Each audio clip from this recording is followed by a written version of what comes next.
Hello, everyone, and welcome back to Nightmare Narratives. I can picture some of you already in bed, maybe some of you just getting home from work. Wherever you are, whatever time it is, I'm glad you're here. If this helps you relax or sleep, please like and subscribe. It means a lot. Now let's get you comfortable, and I'll tell you tonight's story.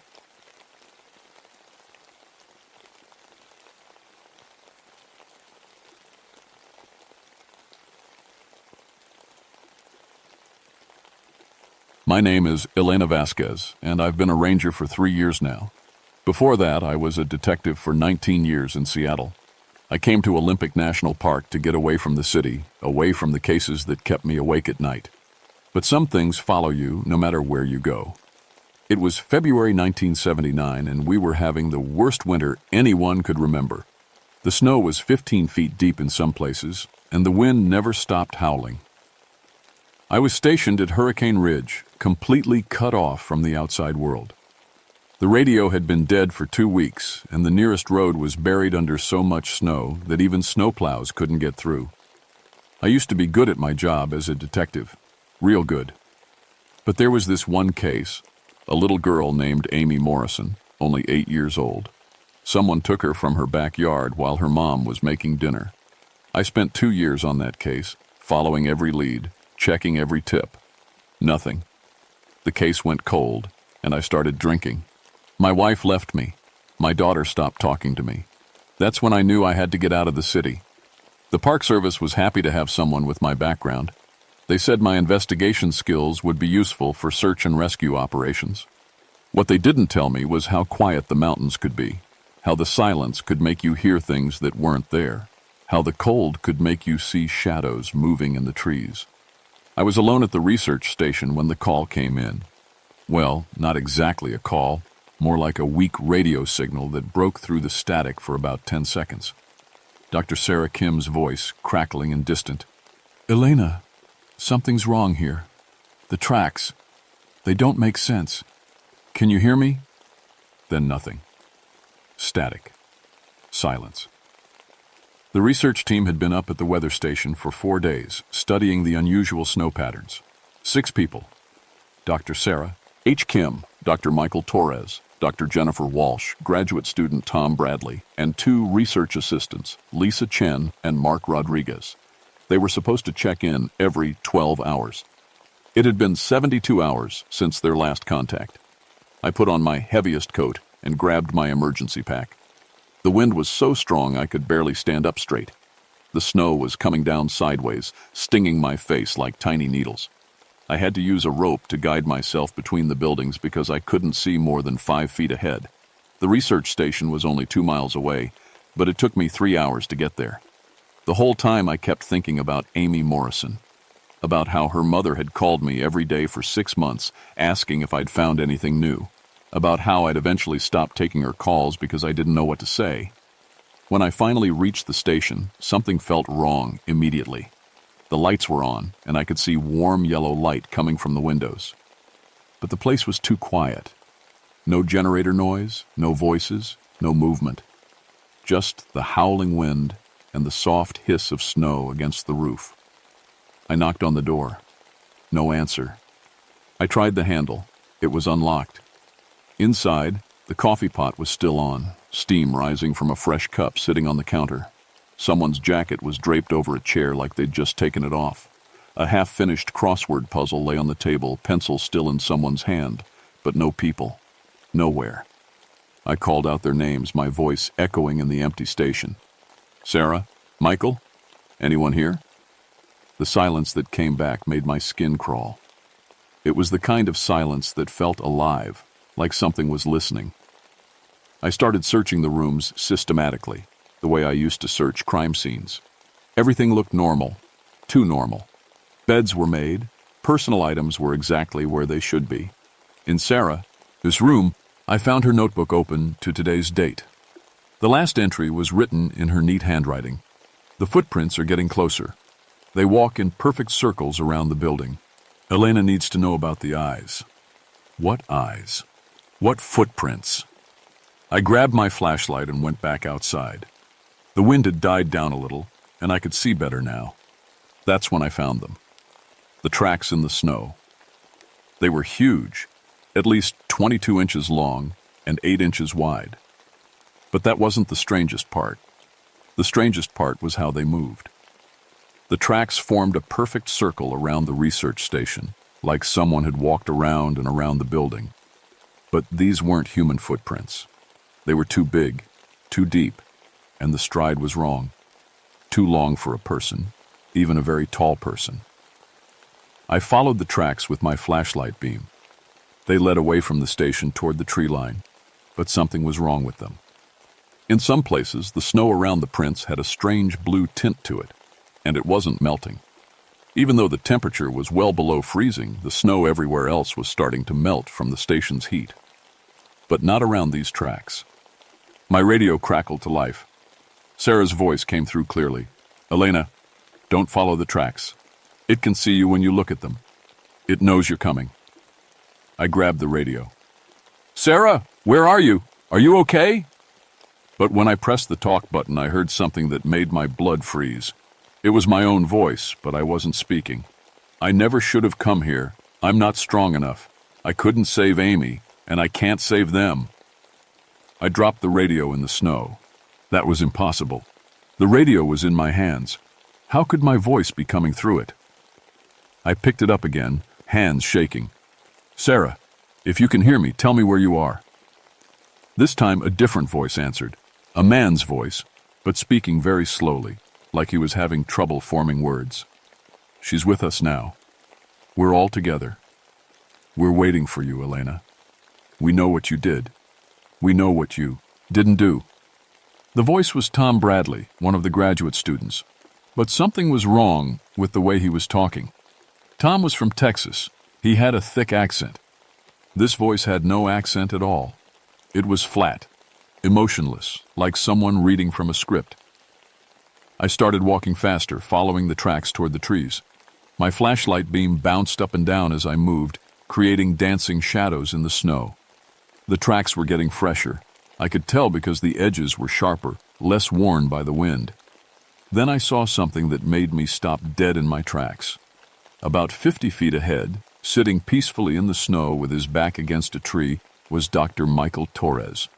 He was perfectly still, and even from a distance, I could see he was smiling. "Michael," I called out, running toward him. "Are you hurt? Where is everyone else?" As I got closer, I realized why he was so still. Dr. Torres was frozen solid. His skin was blue-white, and frost covered his eyebrows and beard. But the strangest thing was his expression. He looked happy, peaceful, like he was having the most wonderful dream. His eyes were wide open, but they weren't normal. They were completely white, like someone had painted over them with milk. And in his lap was a notebook, open to a page filled with writing. But it wasn't his handwriting. It was mine. I picked up the notebook with trembling hands. The page was covered with details about my life that Michael couldn't possibly know. My mother's maiden name, the address of the house I grew up in, the name of my first dog, and then, at the bottom of the page, in my own handwriting, Elena Vasquez, age 43, divorced, drinks too much, failed to save Amy Morrison because she was too scared to check the old warehouse on Pine Street. But I had checked that warehouse. Twice. There was nothing there. Wasn't there? I backed away from Michael's body, my heart pounding so hard I could hear it over the wind. The notebook fell from my hands, and when it hit the snow, I heard something that shouldn't have been possible. I heard Amy Morrison's voice, 8 years old and scared. "Detective Vasquez? I'm in the warehouse. I'm scared. Why didn't you come find me?" I spun around, but there was no one there. Just the dark trees and the endless snow. But the voice had been so clear, so real.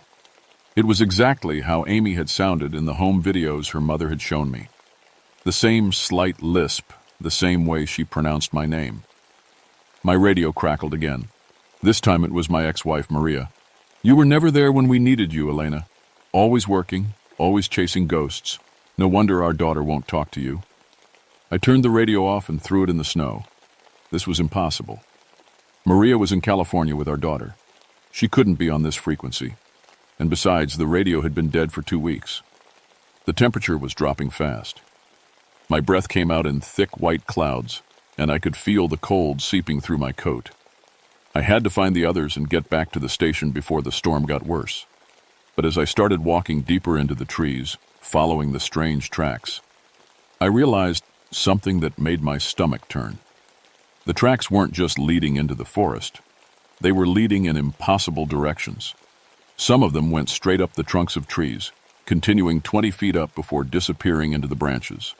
Others seemed to go directly through solid rock faces, with no sign of disturbance. I found Dr. Jennifer Walsh about a quarter mile from the station. She was alive, but something was terribly wrong with her. She was sitting in the snow, rocking back and forth, whispering to herself. When I got close enough to hear what she was saying, I felt like I was going to be sick. She was reciting the details of every mistake I'd ever made as a detective, cases I'd missed evidence on, witnesses I'd failed to interview, leads I'd ignored because I was too tired or too drunk to follow up. She knew things about my work that I'd never told anyone, things that were buried deep in police files. "Jennifer," I said softly, kneeling down beside her. "It's Elena. Can you hear me?" She looked up at me, and I saw that her eyes were the same milky white as Michael's, but she was still alive, still breathing. "Elena," she whispered, "it's so beautiful. It shows you everything.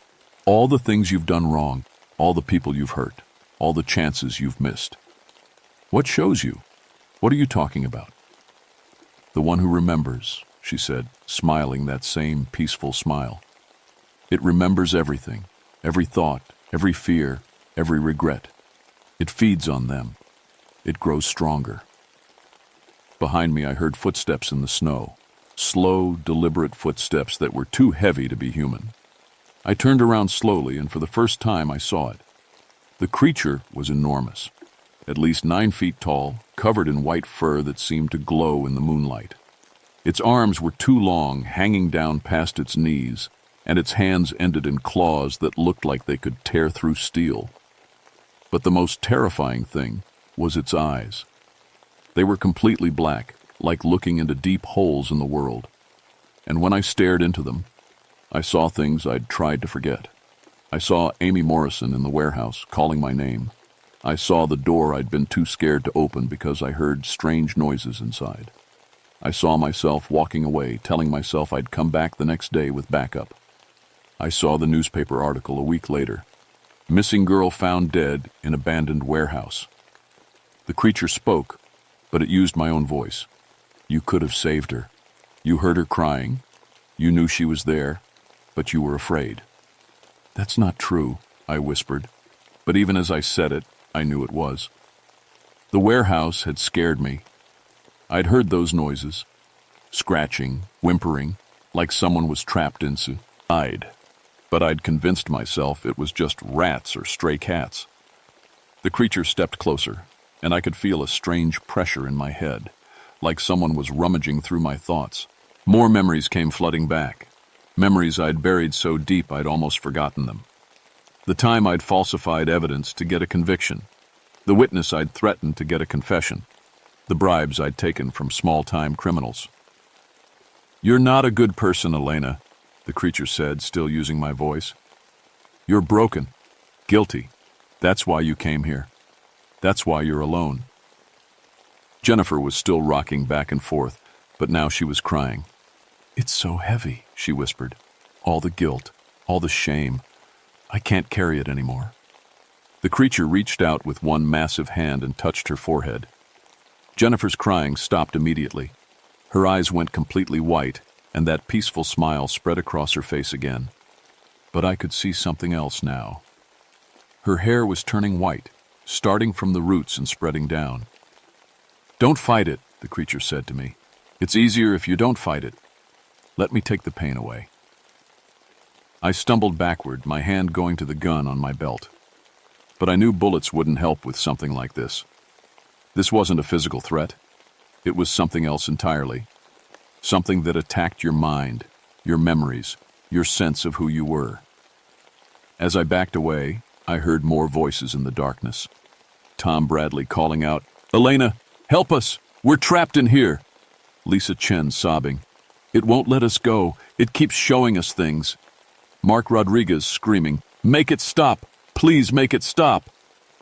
The creature was hurting me, I realized, using the voices of the research team to drive me deeper into the forest, away from the station, away from any hope of escape. And with each step, I felt the pressure in my head getting stronger, more insistent. It wanted me to remember. It wanted me to feel the full weight of every mistake I'd ever made, every person I'd failed to save, every moment I'd chosen the easy path instead. It or the right one. And the worst part was, I was starting to want to give in. The guilt was so heavy, so constant. What if the creature was right? What if letting it take the pain away was better than carrying it for the rest of my life? The creature led me to a small clearing where the rest of the research team was waiting. They were all alive, but they looked like Jennifer. White hair, white eyes, sitting in the snow with those peaceful smiles. They were arranged in a perfect circle, holding hands, and I could hear them whispering together. At first I thought they were chanting, but as I got closer, I realized they were reciting memories. My memories. Things I'd done, things I'd failed to do, things I'd tried to forget. They spoke in unison, their voices blending together into a horrible chorus of guilt and regret.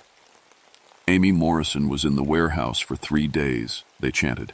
"She called for help, but nobody came. Elena heard her crying, but Elena was afraid. Elena chose to walk away." "Stop," I whispered. "Stop it." But they continued. Elena falsified evidence in the Williams case. Elena took money from drug dealers. Elena lied to her daughter about why Mommy left. Elena drinks because she hates herself. The creature stood in the center of the circle, and I could see that it was changing, getting bigger, more solid, more real. Every memory it pulled from my mind seemed to feed it, to make it stronger. "This is what I am," it said, and now its voice was a mixture of all the voices I'd ever heard. Amy Morrison, my ex-wife, my daughter, my old partners, the families of victims I'd failed to save. "I am the weight of what you've done. I am the voice that keeps you awake at night. I am the reason you came to this mountain to hide." I pulled out my gun, knowing it was useless but needing to do something. "Let them go." The creature laughed, and the sound was like breaking glass. "They don't want to go. They're free now. Free from the burden of their own failures. Free from the pain of remembering. You're killing them. I'm saving them. Just like I saved all the others who came before you. Hunters, hikers, researchers. They all carried their own guilt, their own shame. I took it away. I made them peaceful." The creature was right about one thing. The research team did look peaceful, but I could see something else in their faces now. They looked empty, hollow, like something essential had been drained out of them. "You're not taking their pain away," I said, understanding finally flooding through me. "You're taking their humanity, their memories, their experiences. That's what makes them who they are, even the bad memories." The creature's black eyes fixed on me. "You think pain is noble? You think suffering makes you strong? You've been destroying yourself with guilt for years. Let me end it." It reached out toward me, and I felt that pressure in my head again. But this time, I didn't fight it. Instead, I did something I'd never done before. I let myself remember everything, not just the bad things, but everything. Yes, I had failed to save Amy Morrison, but I had also saved dozens of other children over the years. Yes, I had made mistakes as a detective, but I had also brought killers to justice and given families closure. Yes, I had been a bad wife and mother, but I had also loved my family, even if I hadn't known how to show it. The memories came flooding back, all of them. The good and the bad, the successes and the failures, the moments of courage and the moments of cowardice. And for the first time in years, I felt something I'd forgotten existed. Forgiveness. Not from anyone else, but from myself. The creature stumbled backward, and I saw confusion in its black eyes. "No," it said, "you carry so much guilt, so much shame. Let me have it." "I am guilty," I said, standing up straighter. "I've made terrible mistakes. But I'm also human. I'm flawed and broken and trying to do better. And that's okay. The creature let out a sound like a wounded animal. Around the circle, the research team members began to stir, their empty smiles fading. Color was returning to their eyes. You don't get to take that away from me, I continued. The guilt, the regret, the pain, it's mine. It's part of who I am. It's what makes me want to be better. I thought about Amy Morrison, but not just about how I'd failed her. I thought about all the other children I'd saved because I was so determined never to fail like that again. I thought about my daughter and how maybe it wasn't too late to try to be a better mother. The creature was shrinking now, becoming less solid. You need me, it said desperately. Without me, you'll have to carry all that pain yourself. Yeah, I said. I will. But I'll also carry the love, the joy, the pride in the good things I've done. You can't have one without the other. The creature let out one final scream and dissolved into the snow, leaving nothing behind but a patch of dead grass and the sound of wind through the trees. The research team recovered slowly. 3 of them, Tom Bradley, Lisa Chen, and Mark Rodriguez, had to be hospitalized when we finally got back to civilization. They had severe frostbite and what the doctors called acute psychological trauma. Their hair stayed white, and they all had trouble sleeping for months afterward. Jennifer Walsh and Sarah Kim were luckier. They recovered most of their memories, though they said it was like waking up from a dream they couldn't quite remember. Michael Torres didn't make it. We found him the next morning, still frozen against that tree, still smiling. The official report listed the cause of death as exposure and hypothermia. There was no mention of mysterious footprints or psychological attacks. The government people who showed up to debrief us made it very clear that we were to keep certain details to ourselves. I was transferred to a desk job in Washington, D.C. within a month. They said it was for my own good, but I knew they were worried about what I might say. They assigned me a therapist and made me take regular psychological evaluations. But something had changed in me during that night in the snow. I found I could sense when people were carrying the kind of heavy guilt that creature had fed on. I could see it in their eyes, in the way they held their shoulders, in the way they spoke about their past. I started reaching out to them. Other cops, other rangers, people who'd made mistakes and were drowning in their own regret. I helped them the way I'd helped myself, by accepting that being human means being flawed, and that's okay. I called my daughter for the first time in 2 years. I told her I was sorry, that I'd been a bad mother, but that I wanted to try to do better. She cried, and so did I. We're taking it slow, but we're talking again. I still monitor missing persons reports, especially ones from remote areas where people might be isolated and vulnerable. I'm looking for patterns, groups of people who disappear and then turn up with psychological trauma and white hair. Because I know that creature wasn't unique. There are others out there feeding on human guilt and shame, but I also know they can be fought. Not with guns or weapons, but with acceptance, with forgiveness, with the understanding that being broken doesn't mean being worthless. Sometimes late at night I still hear Amy Morrison's voice. But now, instead of accusation, it sounds like forgiveness. It's okay, Detective Vasquez, she says. You did the best you could. And for the first time in years, I think maybe she's right. The mountains are still out there, still cold and silent and full of secrets. But I'm not afraid of them anymore. I'm not afraid of the darkness they hide, because I've learned that the scariest monsters are the ones we carry inside ourselves, and those monsters, at least, we can learn to live with.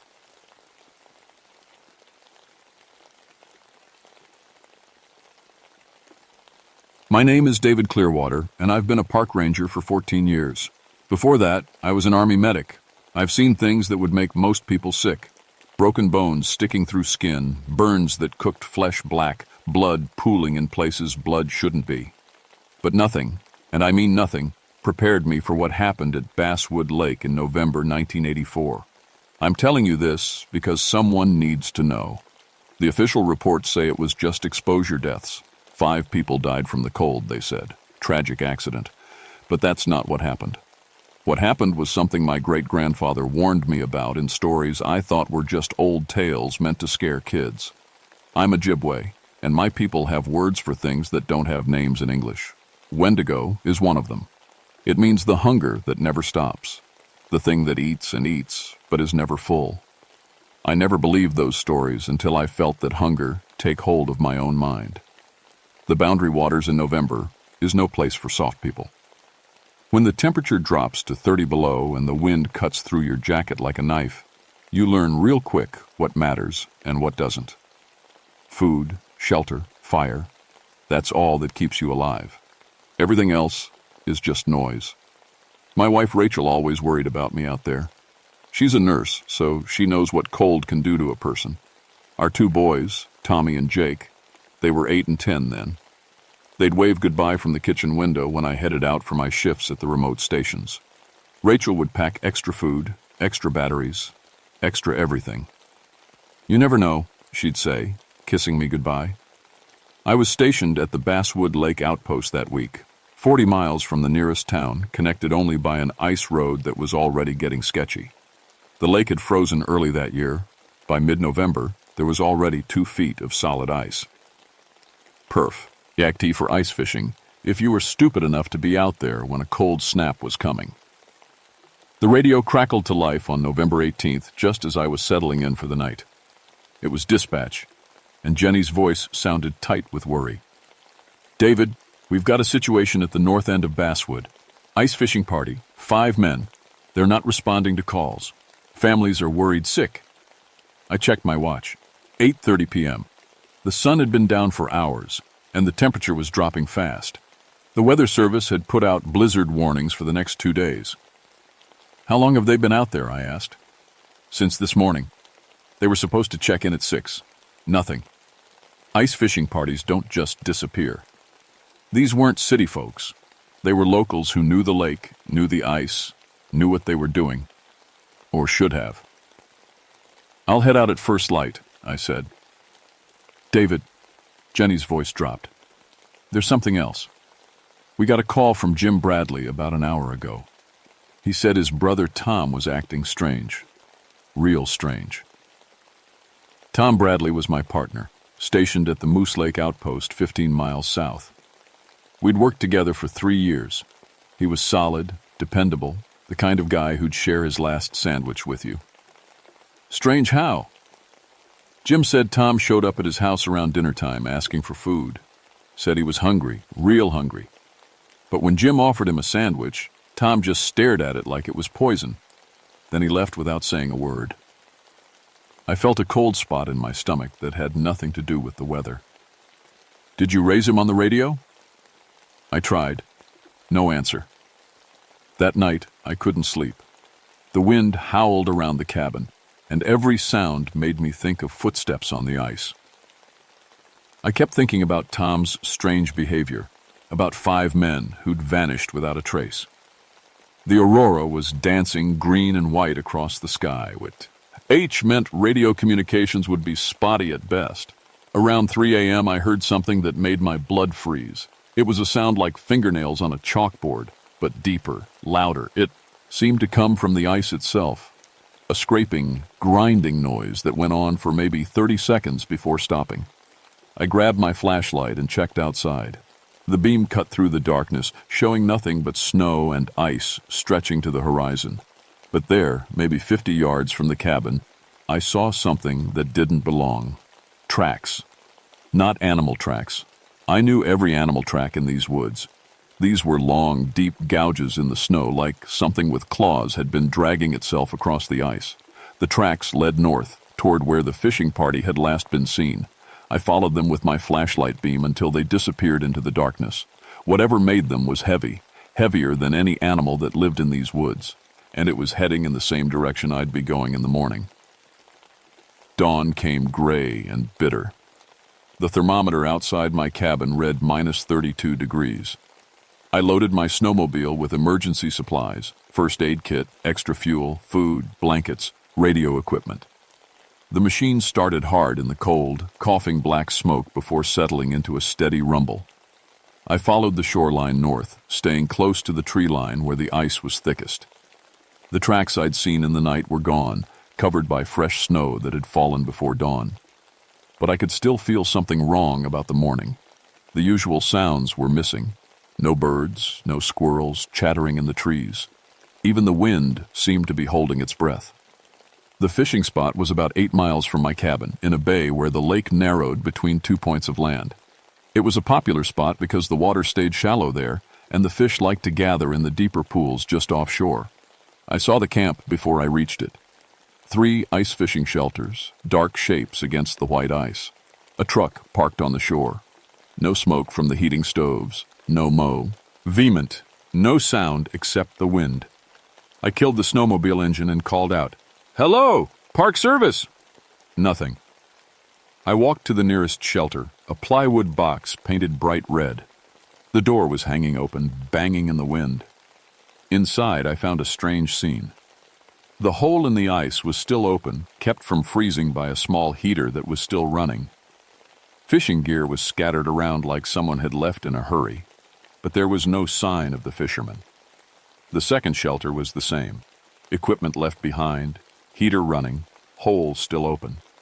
In the third shelter, I found the first sign of trouble. Blood. Not much, just a few drops on the wooden floor. But it was fresh, bright red against the gray wood. I knelt down and examined it with my flashlight. Definitely human blood, and it hadn't been there long. "Hello?" I called again, louder this time. "This is Ranger Clearwater. If anyone can hear me, please respond." The wind picked up, and I heard something that made my skin crawl. It sounded like someone moaning, but faint, like it was coming from far away. I listened hard, trying to figure out where it was coming from. There, northeast of the camp, maybe 100 yards away. I grabbed my medical kit and started walking toward the sound. The snow was deep here, and I had to high-step through drifts that came up to my knees. I found Gary Mueller about 50 yards from the camp. I'd met Gary before. He was a local guy, maybe 50 years old, who'd been fishing these waters since he was a kid.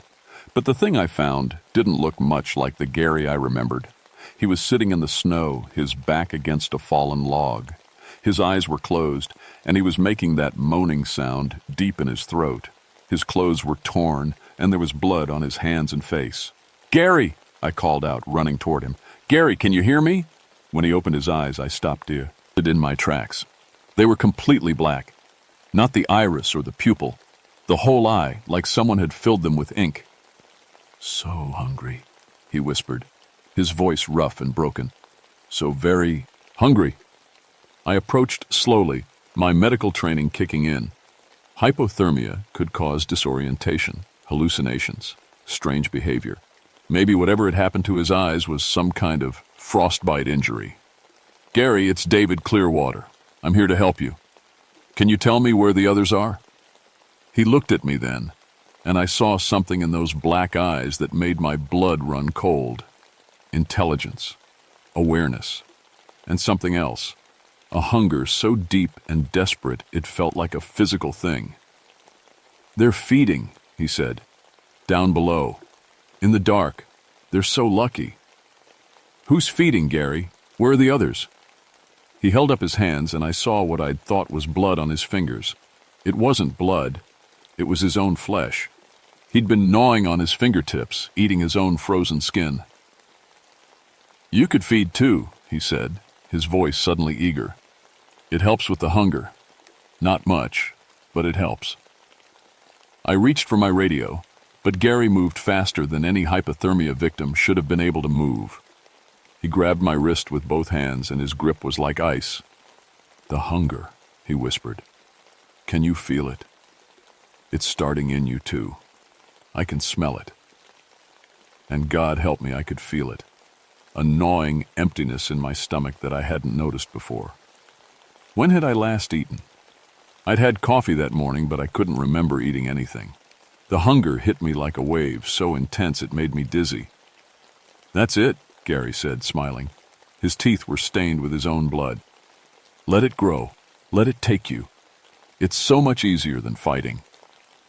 I jerked my hand away and stumbled backward. The hunger was getting worse, a cramping pain that doubled me over. I'd eaten dinner the night before, I knew I had. But my body was screaming for food like I hadn't eaten in days. "Where are the others?" I demanded, fighting to keep my voice steady. Gary pointed toward the tree line. "Follow this. Trail. You'll find them. They found the source."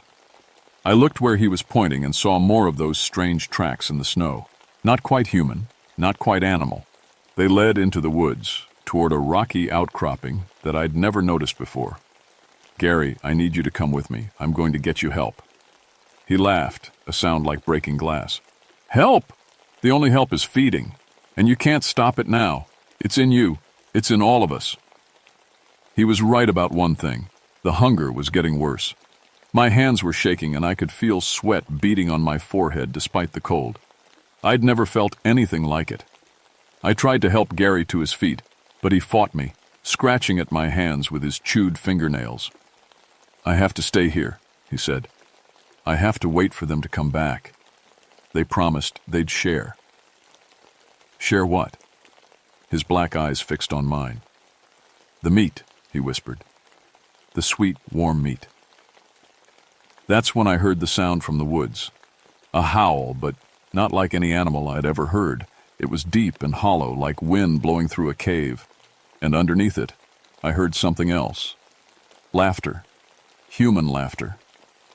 I left Gary sitting in the snow and followed the tracks toward the tree line. The hunger was getting worse with every step, a burning pain in my gut that made it hard to think straight. I kept my hand on my radio, but every time I tried to call for backup, I got nothing but static. The tracks led to a gap between two large boulders that I'd never seen before, even though I'd been working this area for years. The opening was just wide enough for a person to squeeze through, and it was dark inside. Too dark. I clicked on my flashlight and peered into the opening. The beam showed a narrow passage that seemed to go deeper into the rock than should have been possible. The walls were covered with ice, but not the normal clear ice you see in winter. This ice was dark, almost black, with things frozen inside it.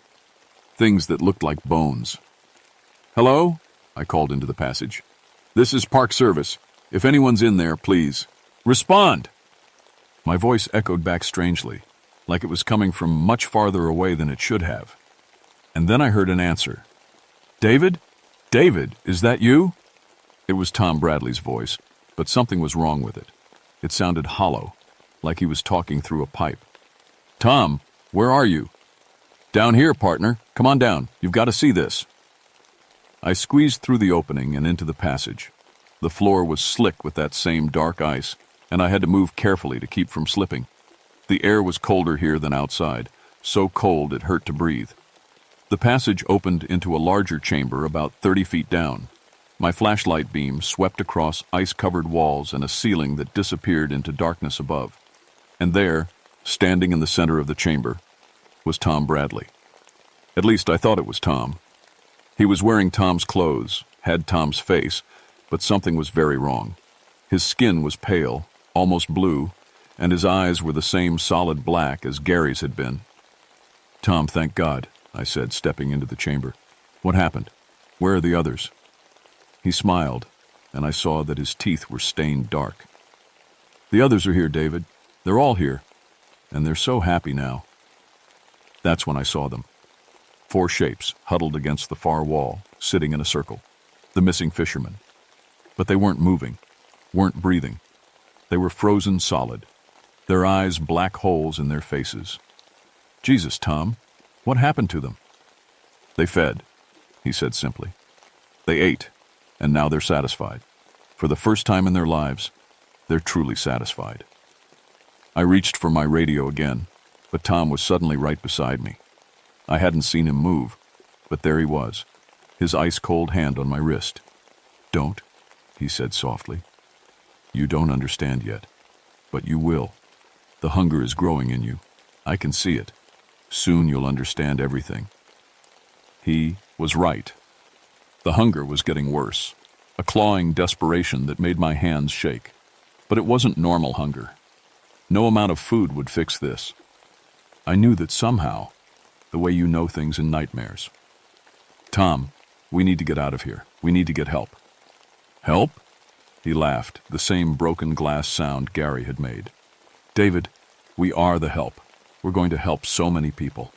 The hunger will spread, and everyone will know what it feels like to be truly empty, and then they'll know what it feels like to be truly full. I backed toward the passage, but Tom moved to block my way. Behind him, I heard something that made my blood freeze. The frozen bodies were moving, not breathing, not alive, but moving. Their heads turned toward me in unison, and their black eyes fixed on mine. "Stay," one of them said in a voice like wind through broken glass. "Feed with us." "Tom, this isn't you. Something's wrong here. Something's finally right," he interrupted. "For the first time in my life, everything is right. The hunger is pure, David. It's honest. It doesn't lie to you about what you need." The frozen men started to stand up, their movements jerky and wrong. Ice cracked and fell from their clothes as they moved. They were all smiling now, the same dark-stained smile Tom wore. "You can't leave," Tom said. "Not now. Not when you're so close to understanding." I turned and ran for the passage, but something grabbed my ankle. I looked down to see a hand reaching up from the ice beneath my feet. The fingers were black with frostbite, but they were strong, pulling me down toward the frozen floor. More hands broke through the ice around me. The chamber was full of them, reaching up from beneath the frozen surface. I jerked my leg free and stumbled toward the passage, but Tom was there waiting for me. "You can't fight it forever," he said. "The hunger will win. It always wins." I shoved past him and squeezed through the opening. Behind me, I heard laughter, the sound of ice cracking, and something else, something big, moving in the darkness, ran through the woods, my breath coming in ragged gasps. The hunger was so bad now that I could barely think. Every step was agony, and I kept thinking about the food back at my cabin. But I knew somehow that normal food wouldn't help. The hunger was for something else, something I didn't want to think about. I made it back to my snowmobile and tried to start it. Nothing. The engine was dead, frozen solid. I tried the radio. Static. I was 40 miles from help on foot in 30 below weather, and the hunger was getting worse. That's when I saw them coming through the trees. Tom and the others, moving in a line through the snow. They weren't walking normally, they were gliding, their feet barely touching the ground. And behind them, something else was moving. Something tall and dark that seemed to suck the light out of the air around it. I grabbed my emergency pack and started running toward the lake. Maybe I could make it to another ranger station, maybe I could find help, but even as I ran, I knew it was too late. The hunger was too strong now, and whatever was behind me was getting closer. I could hear it breathing. I ran out onto the ice, my boots slipping on the frozen surface. Behind me, I could hear them coming, Tom and the others, and something else that moved with a sound like breaking branches. The hunger was so bad now that I could barely see straight. My vision kept blurring, and I kept thinking about meat. Raw, bloody meat. The kind of thoughts that should have made me sick, but instead made my mouth water. I stumbled and fell, my hands hitting the ice hard. When I looked up, they were there. Tom and the 4 fishermen standing in a semicircle around me. Their black eyes reflected the starlight like mirrors. "You can't run from it," Tom said. "The hunger is part of you now. It's part of all of us." "Tom, please," I gasped. "This isn't you. Fight it." "Fight it?" He laughed. "David, this is the most free I've ever felt. The hunger is honest. It tells you exactly what you need."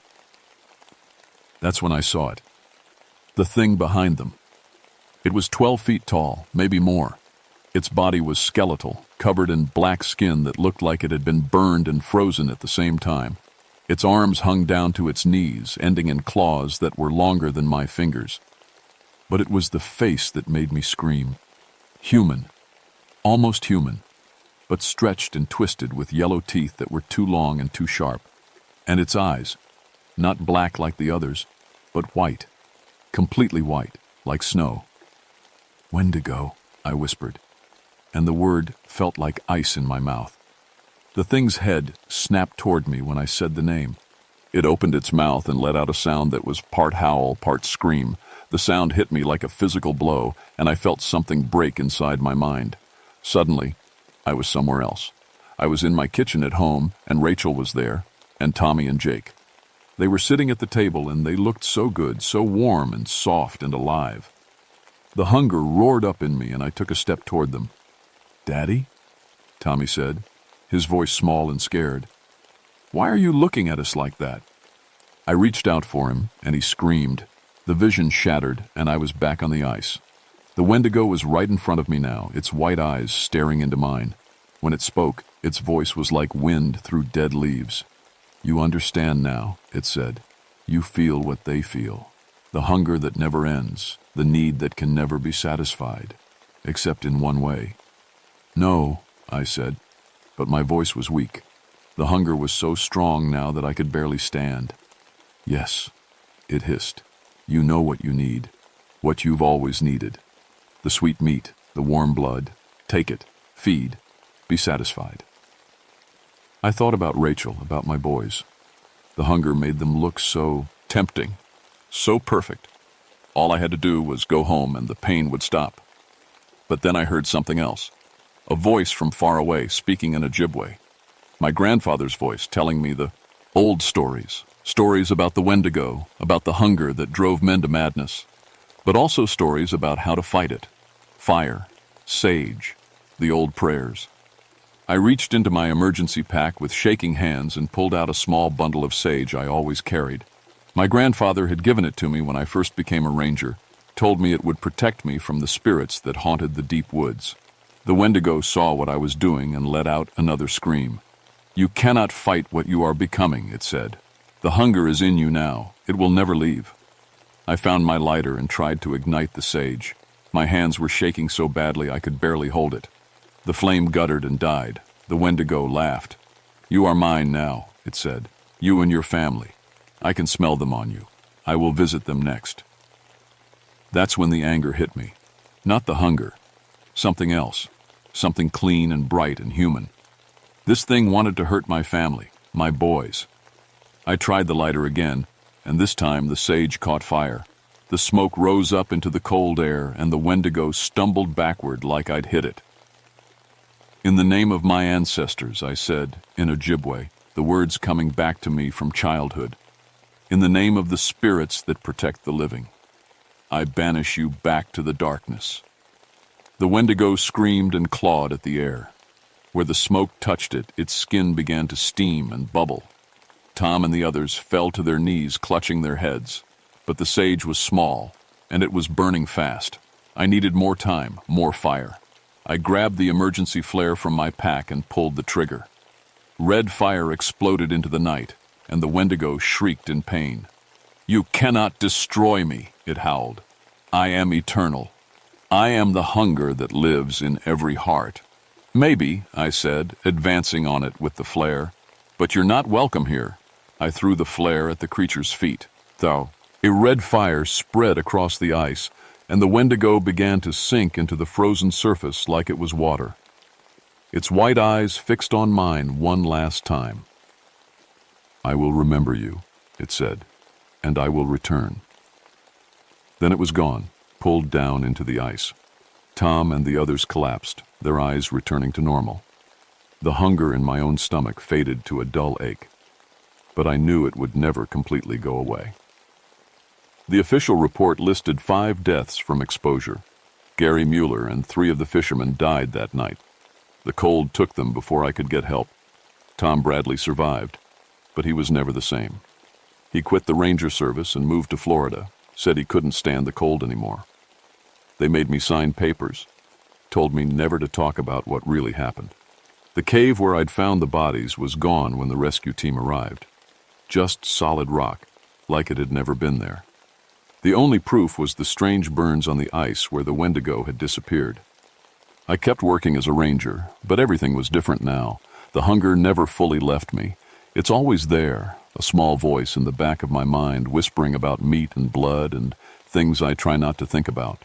I've learned to live with it, to control it, but it's always there.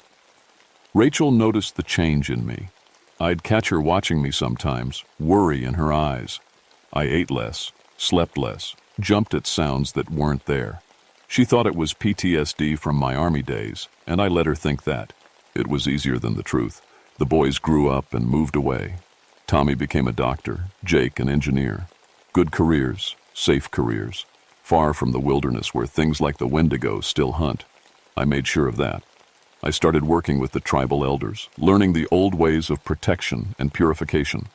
They taught me prayers and ceremonies, gave me stronger sage, showed me how to make fire that would burn even in the coldest weather. They knew what I'd faced, even if they couldn't speak of it openly. Over the years, I've helped other rangers deal with things they couldn't explain, missing persons cases that made no sense, campers found with strange injuries, babbling about creatures that couldn't exist. I've learned to recognize the signs, to know when the Wendigo is stirring, because it's still out there. I can feel it sometimes, in the deepest parts of winter when the cold bites hardest. It's waiting, patient as ice, for the right moment to return. And when it does, it will remember me. The hunger remembers everything. I'm retired now, living in town with Rachel. But every winter, when the temperature drops and the lakes freeze over, I pack my emergency kit and drive out to the remote stations. I check on the young rangers, make sure they know the old stories, give them sage and teach them the prayers they'll need. Most of them think I'm just a crazy old man. That's fine. I'd rather be crazy than have them face what I faced with no protection at all. Because the Wendigo isn't gone. It's never gone. It's just waiting for the next person who gets hungry enough, desperate enough, to listen to its whispers. And when that happens, when someone finally gives in to the hunger that can never be satisfied, it will rise again. I see it sometimes in my dreams. Those white eyes, that skeletal face. And I hear its voice, patient as winter itself. I will remember you, and I will return. I believe it will. The hunger never dies. It just waits.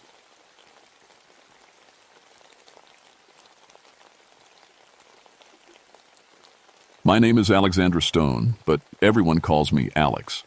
I'm a park ranger in the Superior National Forest up in Wisconsin, and I've been doing this job for 3 years now. Before that, I spent 10 years in the Army Special Forces. I thought I'd seen everything that could scare a person. I was wrong. It was October 1988, right in the middle of deer hunting season. The woods were full of orange vests and the crack of rifle shots echoing through the trees. I was patrolling the Gunflint Trail area, checking hunting licenses and making sure nobody was doing anything stupid. It's a big job for one person, but that's how we did it back then. My backup was 25 miles away in Grand Marais, and the radio barely worked in the thick forest. The morning started normal enough.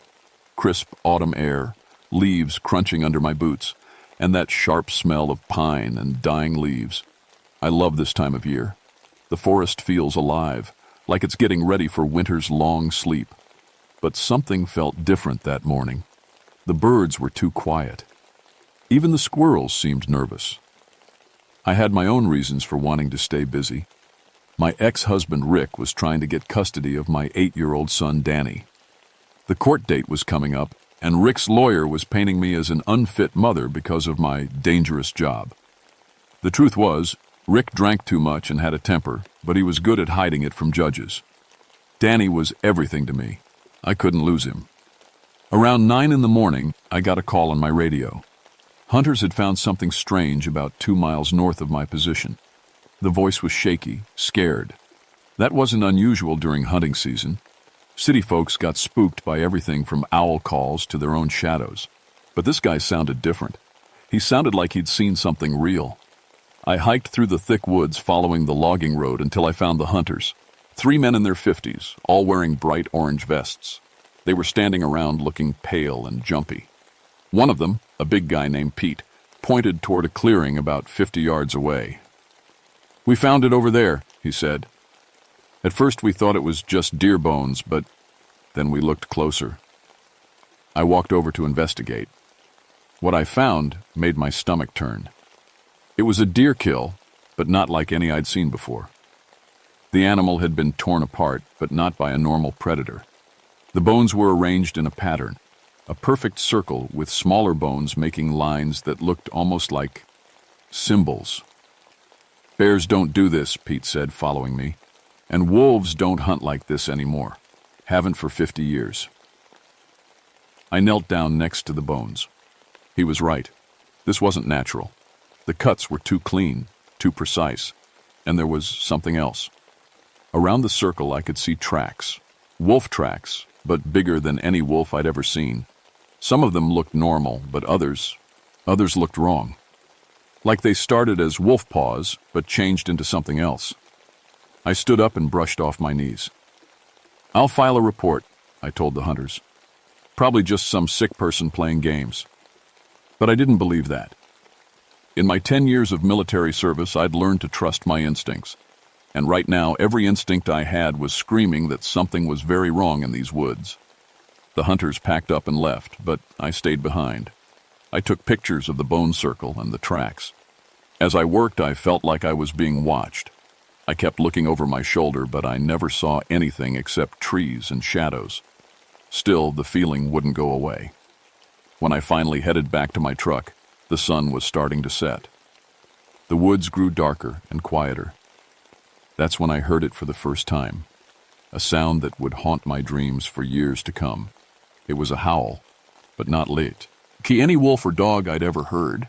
It was deeper, more intelligent, like it was trying to communicate something specific. The howl was answered by another one, then another. Soon the whole forest was filled with the sound. But these weren't random animal calls. They had a pattern, a rhythm, almost like they were talking to each other. I got in my truck and drove home to my little cabin on the lake. Danny was spending the week with my mother while I worked the busy hunting season. I was glad he wasn't there that night. I kept hearing those howls in my head, and I couldn't shake the feeling that something was coming, something that knew I was there. The next morning, I woke up to my radio crackling with emergency calls. A hunting party hadn't checked in the night before, and their families were worried. I grabbed my gear and headed out to their last known location, about 5 miles deeper into the forest. I found their camp just after sunrise. 3 tents, a cold fire pit, and gear scattered everywhere. But no hunters. It looked like they'd left in a hurry, but their rifles were still there. No hunter leaves his gun behind. I called out their names. "Jim, Dave, Tony." My voice echoed through the empty woods. No answer. I started following the tracks leading away from the camp. They were human boot prints at first, but they were mixed with those same oversized wolf tracks I'd seen the day before. The humans were running. The wolves were chasing. About half a mile from the camp, I found the first body. Jim was a local guy I knew from town. He was lying face down in a pile of leaves, his orange vest torn to shreds. At first I thought he'd been mauled by a bear, but the wounds were all wrong. Bears attack with claws and teeth, leaving ragged tears. These cuts were precise, almost surgical. But the strangest thing was his position. He wasn't just thrown down like an animal would do. He was placed there, arranged. His arms were spread out in a specific pattern, and his rifle was standing upright next to him like a grave marker. I radioed for backup and thieves, a coroner, but I kept following the trail. I had to find Dave and Tony. The tracks led deeper into the forest, to places where the trees grew so thick that barely any sunlight got through. I found Dave about a quarter-mile later. He was hung upside down from a tree branch, about 10 feet off the ground. No bear or wolf could do that. It would take human intelligence and strength to hoist a grown man that high. But the claw marks on his body were definitely from an animal. I was starting to feel sick. In the Army, I'd seen combat. I'd seen what people could do to each other. But this was different. This was something trying to copy human behavior while still being an animal. It was like watching a nightmare try to be real. I kept searching for Tony, but I never found him. What I found instead was something worse. In a small clearing, I discovered what looked like a camp, but not a human camp. There were sleeping areas made of pine branches and leaves arranged in a perfect military formation. Someone had built lean-tos and fire pits in a defensive pattern that I recognized from my Special Forces training. In the center of the camp was a pile of human belongings, wallets, watches, pieces of clothing. Some of it looked fresh, but other items were old and weathered. This thing, whatever it was, had been killing people for a long time. I was taking pictures when I heard a branch snap behind me. I spun around, my hand going to my service pistol. Standing at the edge of the clearing was the biggest wolf I'd ever seen. It was at least 4 feet tall at the shoulder, with thick black fur and yellow eyes that seemed to glow in the dim light. But it wasn't just standing there like a normal wolf.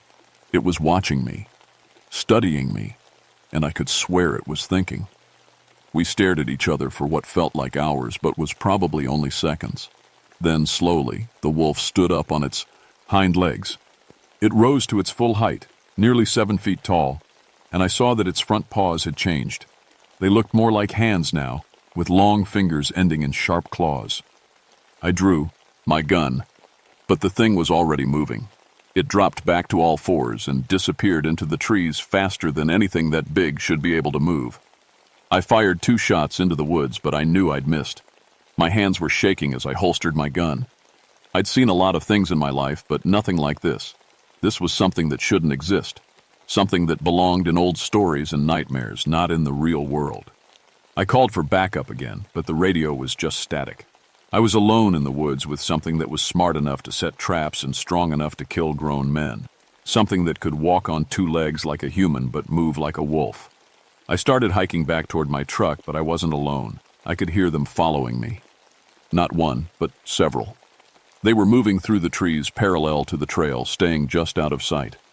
Every now and then I'd catch a glimpse of black fur or yellow eyes, but they never came close enough for a clear shot. They were herding me, driving me toward something. I realized they weren't just animals acting on instinct, they were using tactics, military tactics. I'd learned those same tactics in the army, pincer movements, flanking maneuvers, coordinated attacks. But how could wild animals know about military strategy?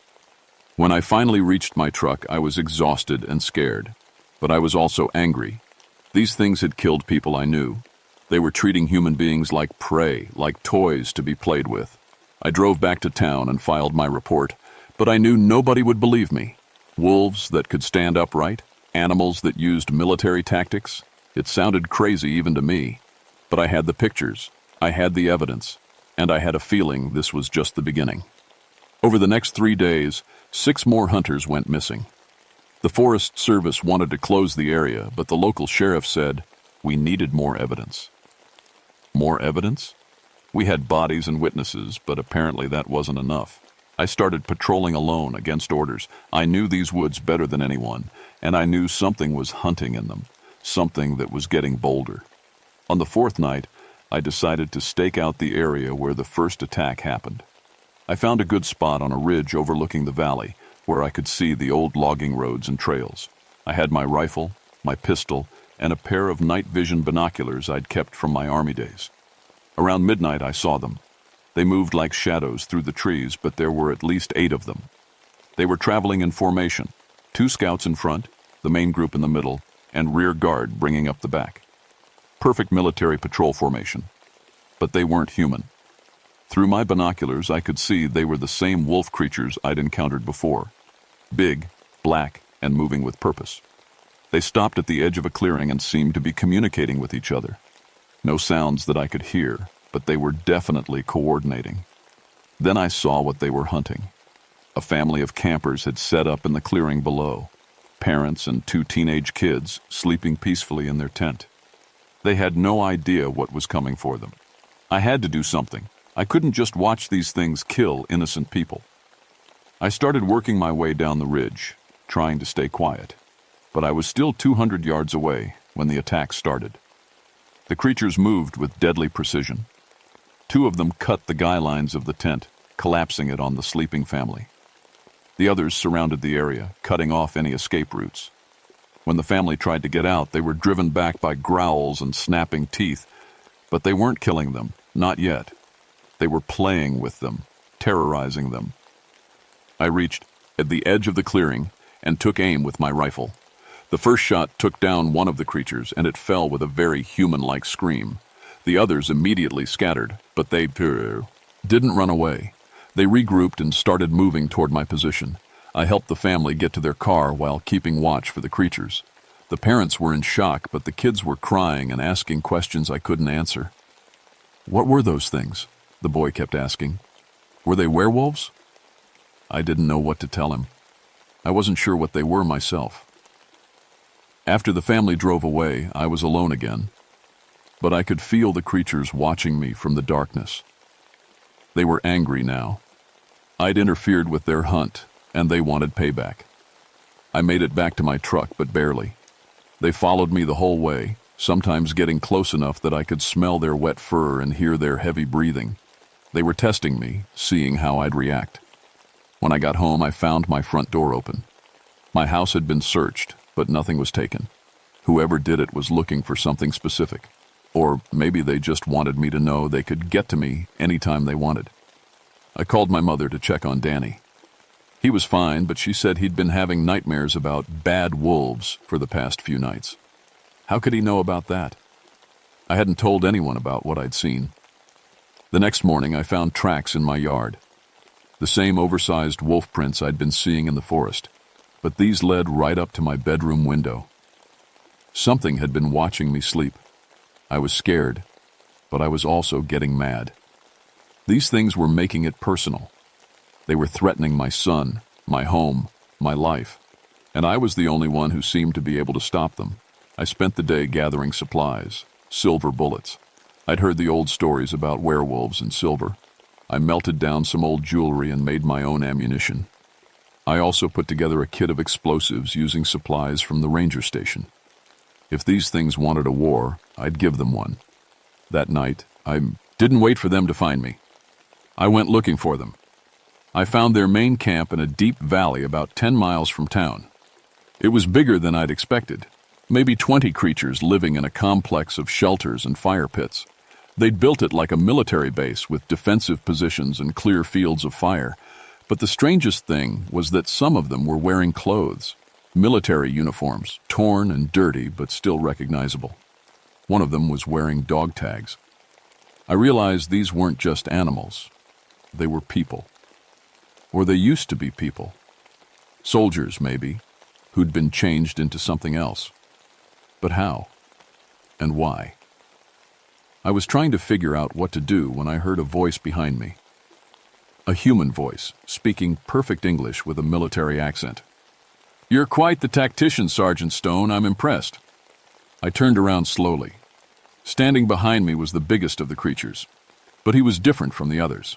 He was wearing a full military uniform, captain's bars on his collar. His face was still mostly human, but his eyes were yellow and his teeth were sharp. "I know who you are," he continued. "Alexandra Stone, former Special Forces, now playing park ranger. You've been interfering with our operations." "What are you?" I asked, keeping my hand near my gun. He smiled, showing those sharp teeth. "We're what happens when military science goes too far. A classified experiment in creating the perfect soldier, enhanced strength, speed, intelligence, the ability to work as a pack, but there were side effects. You're killing innocent people." "We're recruiting," he said. "We need fresh blood, new soldiers for our pack, and you, Sergeant Stone, would make an excellent addition." I knew I was in trouble. These weren't just monsters, they were organized, intelligent, and they had a plan, and somehow I was part of it. The captain, that's what he wanted me to call him, led me deeper into their camp.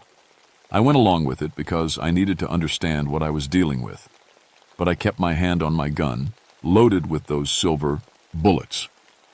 "You want to know the truth?" he said as we walked. "We were part of Project Moonlight, a joint military operation to create enhanced soldiers using unconventional methods. We volunteered for it, thinking we were serving our country." He stopped next to a fire pit where several other creatures were gathered. They looked at me with hungry eyes, but they didn't attack. They were waiting for orders. "The scientists injected us with a serum made from wolf DNA and something else, something old, something that came from the local Indian tribes. They called it the Bear Walker Curse, but they thought they could control it, make it work for them." "What went wrong?" I asked. Everything. His voice was bitter. The transformation was supposed to be temporary, a few hours at most, but it became permanent. We couldn't change back. And the hunger, the need to hunt, it never goes away. I looked around the camp. These creatures had been people once, soldiers like me. They'd trusted their commanders and gotten turned into monsters. That's why we need you, the captain continued. We need someone who understands military tactics, someone who can help us plan bigger operations. You've seen what we can do with just hunting and killing. Imagine what we could accomplish with proper leadership. You want me to help you kill more people? I want you to help us survive, and to get revenge on the people who made us this way.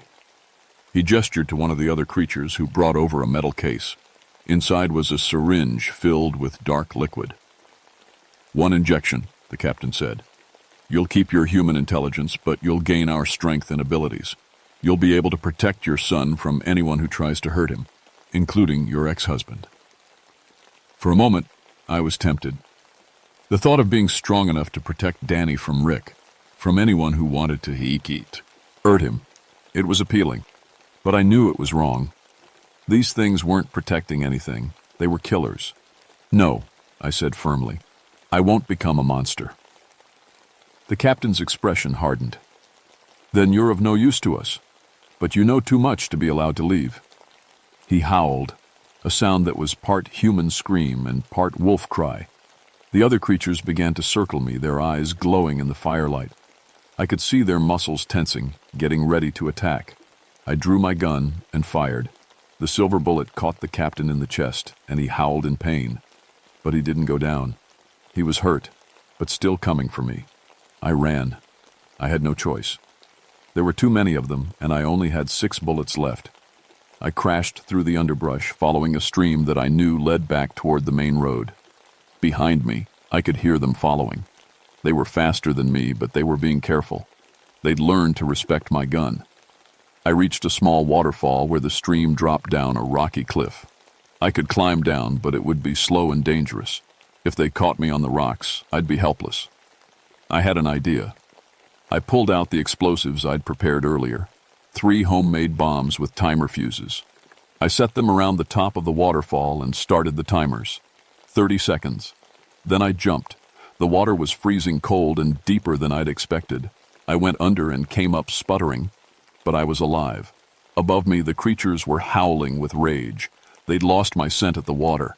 10 seconds later, the bombs went off. The explosions brought down half the cliff face, blocking the path and hopefully taking out some of my pursuers. But I knew it wouldn't stop them all. I had to get to my truck and get help. I made it back to the main road just as the sun was coming up. My truck was where I'd left it, but so was the captain. He was bleeding from the unshot wound, but he was still alive, still dangerous. You can't run forever, he snarled. We'll find you. We'll find your son, and we'll make you watch as we tear him apart. That's when I lost it. Nobody threatens my child. Nobody. I emptied my remaining bullets into him, and this time he went down. But as he died, he was laughing. You think you've won? There are others. Other experiments, other packs. This is just the beginning. I stood over his body, breathing hard. I'd won this fight, but I knew he was right. There were others out there, other monsters that the military had created and then lost control of. I was going to have to hunt them all. The official report said there was a gas leak explosion at an old mining facility. The bodies they found were listed as unidentified vagrants who'd been squatting in the area. Nobody mentioned werewolves or military experiments. But 3 days after the captain died, I got a visit from some men in black suits. They said they were from the Department of Defense, and they had some questions about my encounter with hostile entities. They knew everything, about the pack, about the experiments, about what I'd done. They offered me a choice: stay quiet and go back to my ranger job, or join their special unit that dealt with unusual threats. I chose the job. How could I go back to checking hunting licenses when I knew there were monsters out there? Monsters that the government had created and then tried to cover up. They gave me better training, better weapons, and better backup. I learned that there were dozens of these experiments going on around the country. Most of them had been shut down, but some of the subjects had escaped, like the pack I'd fought. My first assignment was tracking down the survivors from the Wisconsin pack. I found 2 of them in Minnesota, living in a cave system near the Canadian border. They'd gone completely wild. No human intelligence left, just animal instinct. I put them down with silver bullets and tried not to think about the fact that they'd been people once. The Court C case with Rick went better than expected. Somehow, all the evidence of his drinking and abuse mysteriously appeared in the court files. The judge awarded me full custody of Danny, and Rick didn't even fight it. He just packed up and left town. I suspect my new employers had something to do with that. Danny still has nightmares sometimes, but they're getting better. He doesn't remember much about that week, but he knows something bad happened. I've told him I have a new job that requires me to travel, but he doesn't ask too many questions. Kids are smart. They know when adults are hiding something important. I've been doing this job for 6 months now, and I've learned a lot. There are things out there that most people can't even imagine. Things that were created in government labs and then set loose on the world. Things that hunt in the shadows and feed on human fear. But I've also learned that they can be stopped. It takes special weapons, special training, and special people who are willing to do what's necessary. People like me.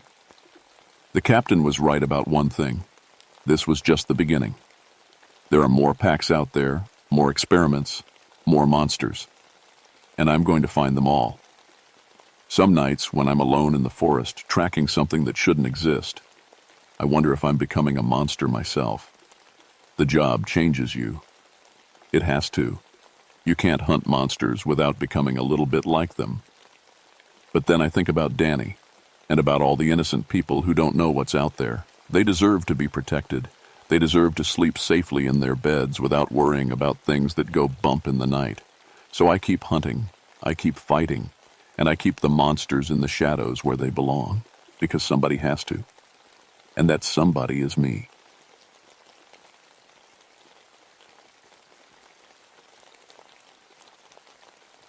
My name is Dr. Michael Torres, but everyone just calls me Mike. I've been a ranger at Great Smoky Mountains National Park for 16 years now, and I thought I'd seen everything these mountains could throw at me. Bears, lost hikers, flash floods, medical emergencies, you name it. I've handled it. But nothing prepared me for what happened in the Elkmont Historic District that cold May in 1975. I used to be a child psychologist, had a practice in Knoxville, nice house, beautiful wife, and a daughter named Sarah, who was the light of my world. Sarah was 7 when she drowned in our neighbor's pool during a birthday party. One minute she was laughing with the other kids, the next minute she was at the bottom of the deep end. By the time we pulled her out, it was too late. After Sarah died, I couldn't go back to working with kids.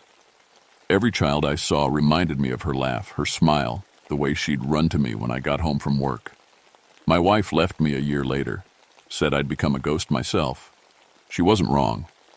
I quit my practice and became a park ranger, thinking the mountains might help me find some peace. They did, for a while. I specialized in search and rescue, particularly missing children cases.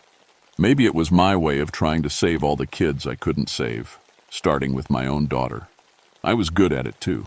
In 16 years, I'd found dozens of lost children, brought them back to their families safely. It gave me purpose, even if it couldn't fill the hole Sarah had left behind. That's why I volunteered for the 2-week assignment at Elkmont during the off-season. The historic district was closed to visitors, and I was supposed to do preservation work on the old logging cabins. It was perfect, quiet, isolated, and far enough from civilization that I could work without interruption. The Park Service was trying to maintain these buildings from the 1800s back whoa, and Elkmont was a thriving logging community. I'd been there 3 days when the call came in. A 7-year-old boy named Tommy Chen had gone missing during a family camping trip. Last seen playing near the historic cabins, right where I was working. His parents had brought him and his older sister to see the old buildings, even though the area was supposed to be closed. The boy had wandered off while they were taking pictures. As I packed my gear to join the search, I felt that familiar knot in my stomach. 7 years old, same age as Sarah. Dark hair, shy smile in the photo they'd given me. I'd seen this look before. The desperate hope in the parents' eyes, the way they clutched each other like they were drowning. The temperature had dropped unseasonably low that morning. In May, it should have been warm and pleasant, but frost covered the ground around the cabins. My breath came out in white puffs as I called Tommy's name. The other searchers were working different areas of the park, but I knew these historic buildings better than anyone. If Tommy was hiding somewhere, I'd find him. That's when I found his jacket. It was inside the Appalachian Cabin, the oldest building in the district. The door was locked, and according to my records, it hadn't been opened in over a year. But there it was, a small blue windbreaker with Tommy written in his mother's handwriting on the tag. The jacket was ice cold, like it had been in a freezer. I radioed the other searchers, my hands shaking as I held the jacket. How had it gotten inside a locked building? And where was Tommy?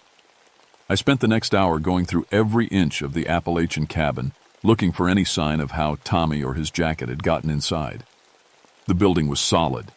No broken windows, no loose boards, no way a child could have squeezed through. The lock was old but secure, and I was the only one with keys to the all historic buildings. As I searched, I noticed something else strange. The temperature inside the cabin was even colder than outside. My flashlight beam seemed dimmer somehow, and when I breathed, my breath didn't just fog. It crystallized, forming delicate ice patterns on the wooden walls. That's when I saw the toys. They weren't modern toys.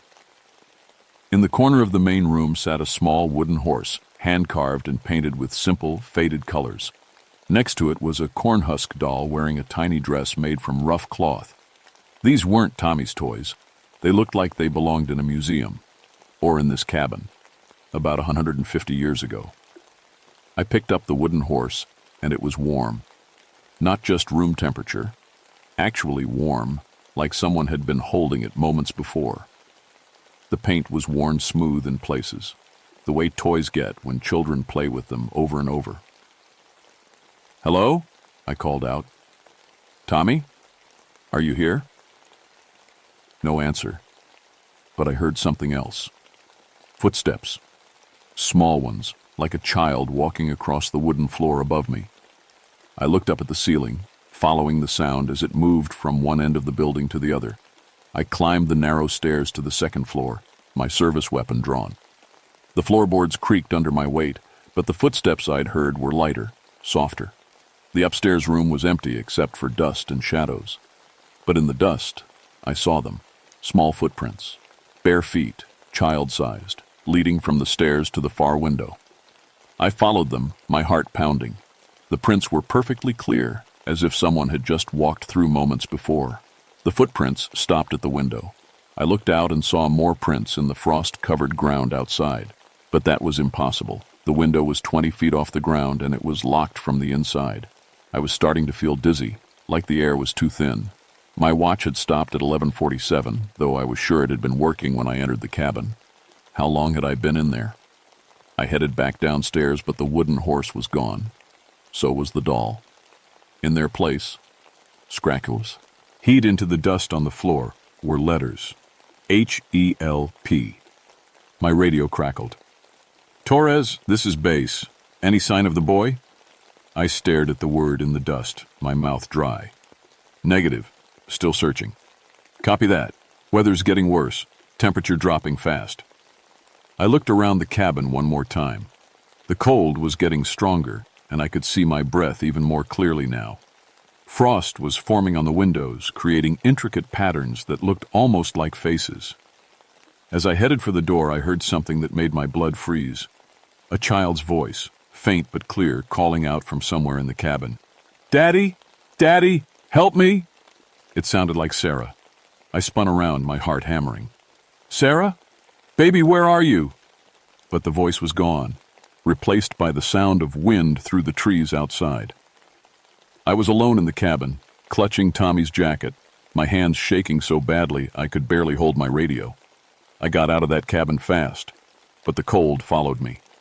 Even outside in the afternoon sun, I couldn't get warm.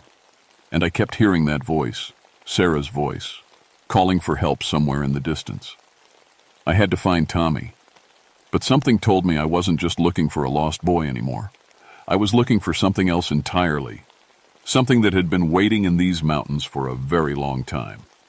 The next cabin I checked was the Millionaire's cabin, about 100 yards from where I'd found Tommy's jacket. The building was larger than the others, with a wraparound porch and tall windows. As I approached, I noticed something that made me stop dead in my tracks. There were children sitting on the porch. 5 of them, maybe 6, ranging in age from about 5 to 10 years old. They wore old-fashioned clothes, simple dresses and short pants, the kind you'd see in photographs from the 1800s. Their skin was pale, almost translucent, and they sat perfectly still, watching me approach. I blinked hard, sure I was seeing things. But when I opened my eyes, they were still there. A girl with long dark hair tied back with a ribbon, a boy in suspenders, and a white shirt. Twin girls who looked identical except for the color of their dresses. "Are you children lost?" I called out, my voice echoing in the cold air. They didn't answer, but the girl with the dark hair stood up and pointed toward the woods behind the cabin. Her mouth moved, but no sound came out. She kept pointing, more urgently now, and the other children stood up too, all pointing in the same direction. I took a step closer, and they vanished. Not like they ran away or hid. They just weren't there anymore. The porch was empty, but I could still feel them watching me. The air around the cabin was even colder than before, and frost was forming on the windows despite the afternoon sunlight. I walked around to the back of the cabin, following the direction the children had pointed. The woods were thick here, with a tangle of undergrowth and fallen trees, but there was a path, barely visible, winding deeper into the forest. As I followed the path, I started finding more of Tommy's things. A sneaker hanging from a tree branch, his watch, cracked and stopped at the same time as mine, 11:47. A piece of his shirt, torn and snagged on a thorn bush. But there were other things too, old things. A child's leather boot, the kind with dozens of tiny buttons. A metal toy soldier, green with age.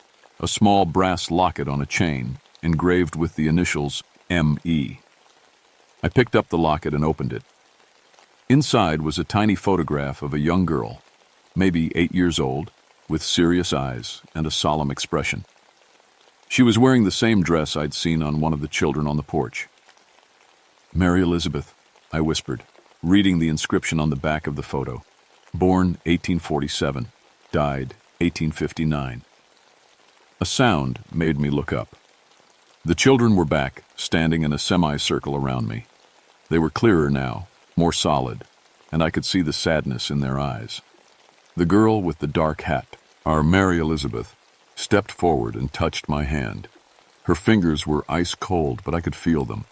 She was real, or as real as anything could be in this place.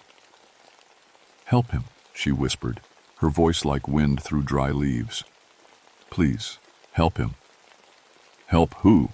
I asked, but I already knew. "Tommy," another child said, a boy with freckles and gap-toothed grin.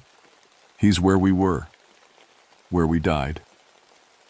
The words hit me like a physical blow. "You're dead?" "The sickness came," Mary Elizabeth said. "The coughing sickness. We couldn't breathe. We couldn't get warm." Tuberculosis, I realized. I'd read about it in the historical records.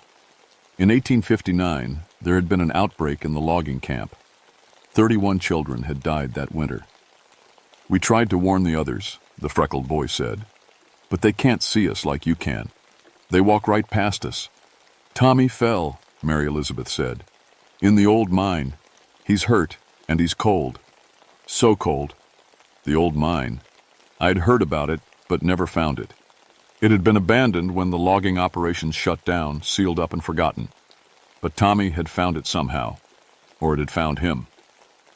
"Where?" I asked. The children began walking deeper into the woods, and I followed. The path got narrower, steeper, winding down into a hollow I'd never explored before. The trees here were different, older, more twisted, their branches reaching out like gnarled fingers. We walked for what felt like hours, but my watch was still stopped at 11:47. The sun didn't seem to move in the sky, and the cold kept getting worse. Ice was forming on the trees now, covering the leaves with a thin layer of crystal. Finally, we reached a clearing. In the center was a hole in the ground, maybe 3 feet across, surrounded by rotting timber and rusted metal. The old mine shaft. "Down there," Mary Elizabeth said. "He's down there, and he's dying." I knelt beside the opening and shined my flashlight down. The beam disappeared into blackness, but I could hear something. A faint sound, like breathing or crying. "Tommy?" I called. "Tommy, can you hear me?" A weak voice drifted up from the depths. "Help me." He was alive. But the shaft was deep, maybe 40 feet, and the walls looked unstable. I'd need rope, equipment, backup. But by the time I got back with help, Tommy might be dead. "We can help," Mary Elizabeth said. "We can show you the way." "How?" "We know the mine. We died here. We know every tunnel, every passage. We can guide you."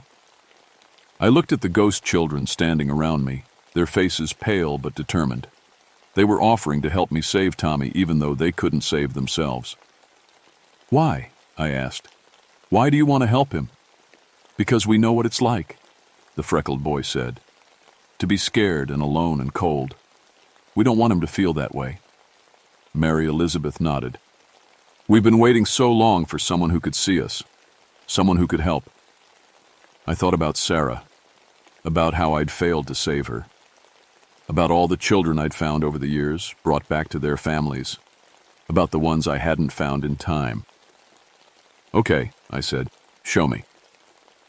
Going down into the mine was the hardest thing I'd ever done.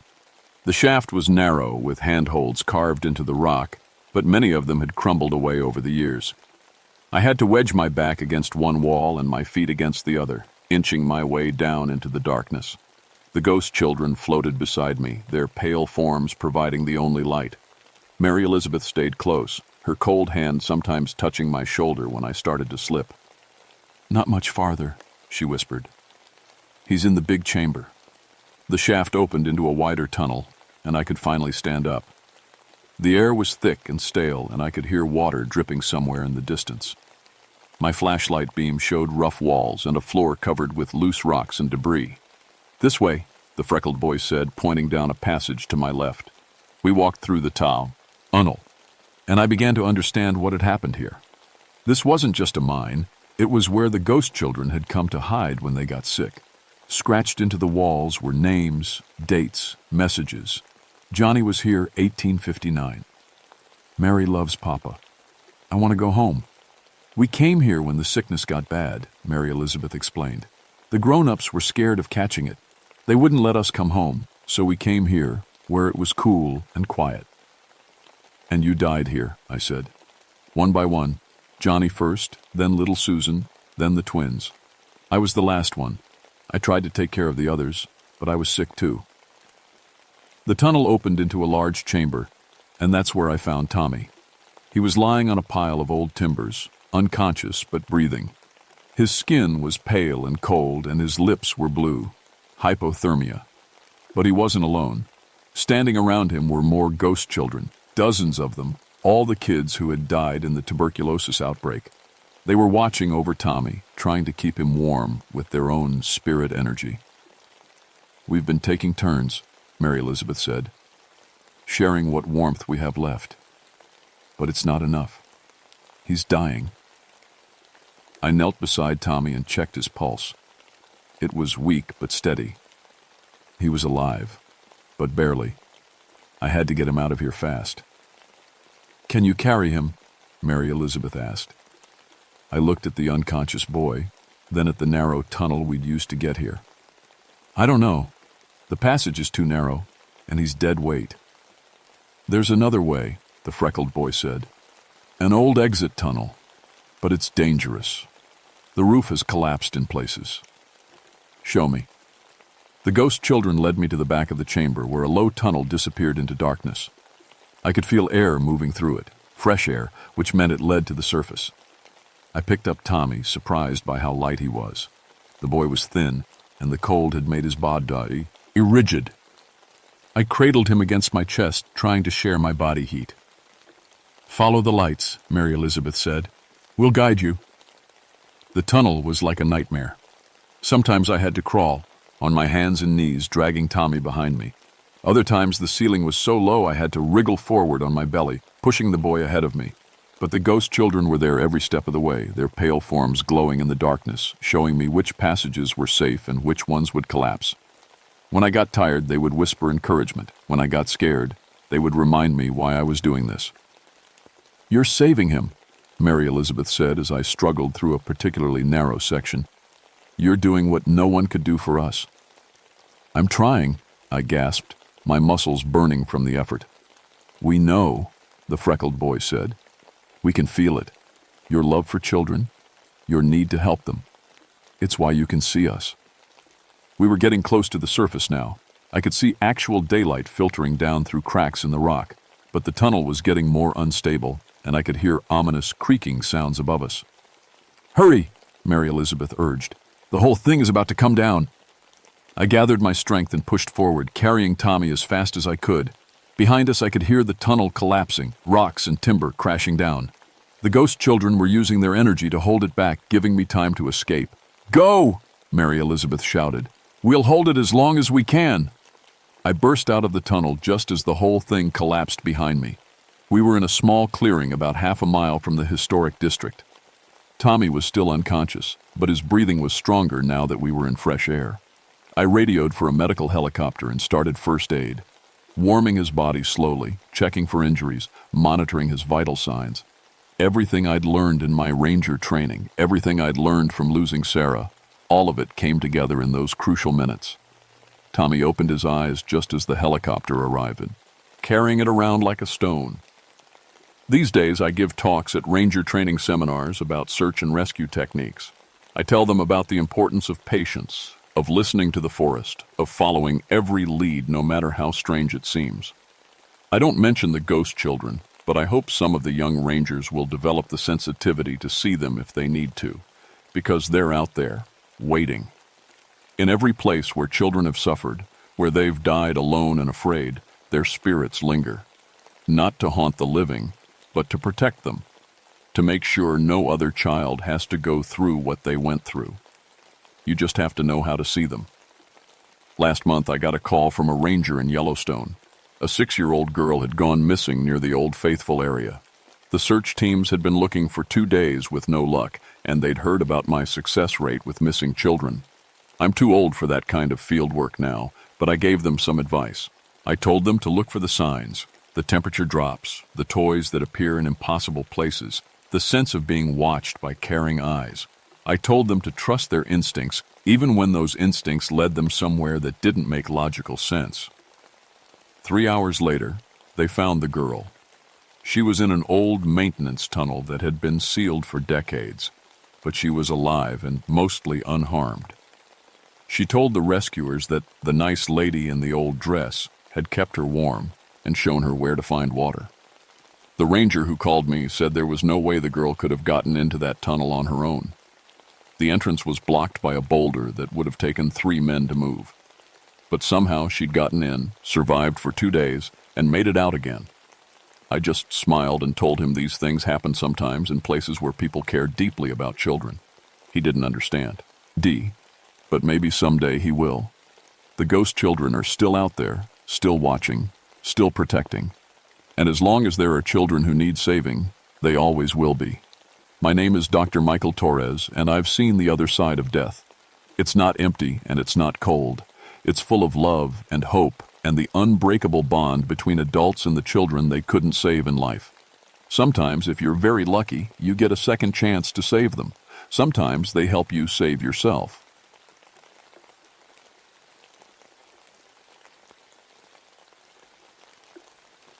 My name is Dr. Jennifer Walsh, but everyone calls me Jen. I'm a park ranger at Sleeping Bear Dunes National Lakeshore in Michigan, and I need to tell you what really happened here in 1986. People think they know the story. 3 Coast Guard boats went missing during a routine patrol. Official reports blame equipment problems and bad weather. But I was there. I saw what really took those men. I wasn't always a ranger. 9 years ago, I had a different life. I was Dr. Jennifer Walsh, quantum physics professor at the University of Michigan. I had a corner office, research grants, and a mind full of theories about how the universe worked. Then I had what the doctors called a nervous breakdown. Too much stress, they said. Too many late nights in the lab trying to prove that other dimensions existed alongside our own. The breakdown changed everything. I couldn't handle the pressure anymore, couldn't sleep without seeing equations dancing behind my eyelids. So I became a ranger instead. Fresh air, simple work, helping families enjoy the outdoors. It was supposed to be peaceful. But even as a ranger, I couldn't stop being a scientist. The Park Service knew about my background, so they gave me a special job, studying the weird electromagnetic readings we sometimes got around the dunes. Nothing serious, just keeping track of unusual aurora activity and magnetic field changes. Perfect for someone who needed to stay busy but couldn't handle real research anymore. The research station sits on a bluff overlooking Lake Michigan, about 35 miles from the nearest town. It's basically a small cabin filled with monitoring equipment, computers, electromagnetic sensors, weather instruments.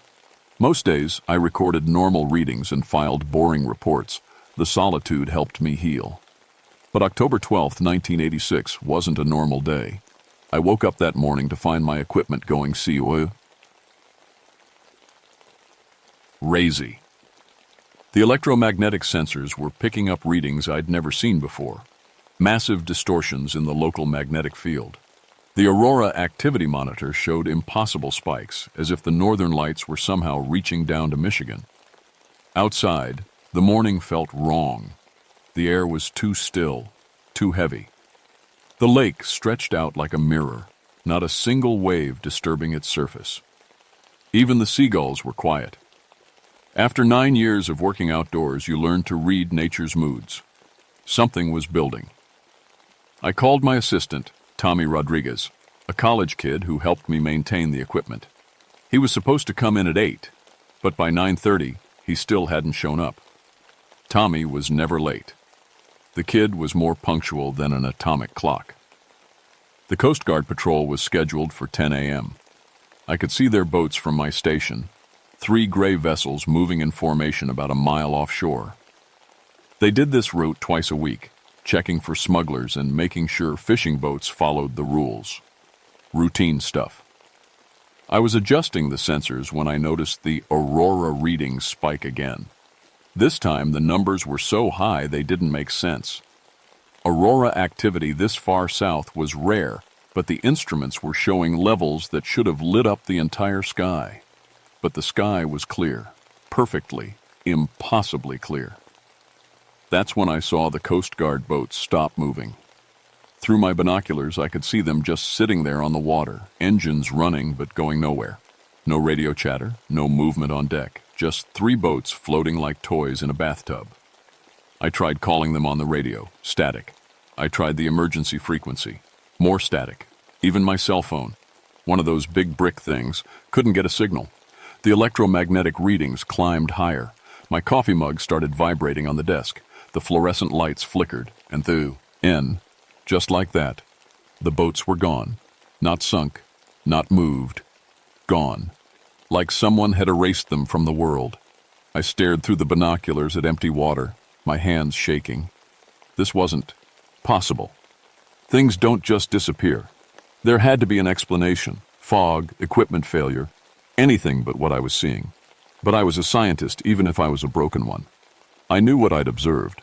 I had instruments that recorded everything. Whatever happened to those boats, it wasn't natural. I should have called for help right then. Should have radioed the Coast Guard base, contacted the police, done something official and responsible. Instead, I did what I always do when the world stops making sense. I started calculating. The math was impossible. I spent the rest of the morning running through every equation I could remember, trying to explain what I'd seen. The electromagnetic readings suggested a massive energy disturbance, something that would require more power than a nuclear reactor. But there was no source, no explanation for where that energy could have come from. By noon, I was getting desperate. I called the Coast Guard base in Traverse City, trying to sound calm and professional. "This is Dr. Walsh at the Sleeping Bear Research Station. I may have witnessed a maritime incident at coordinates."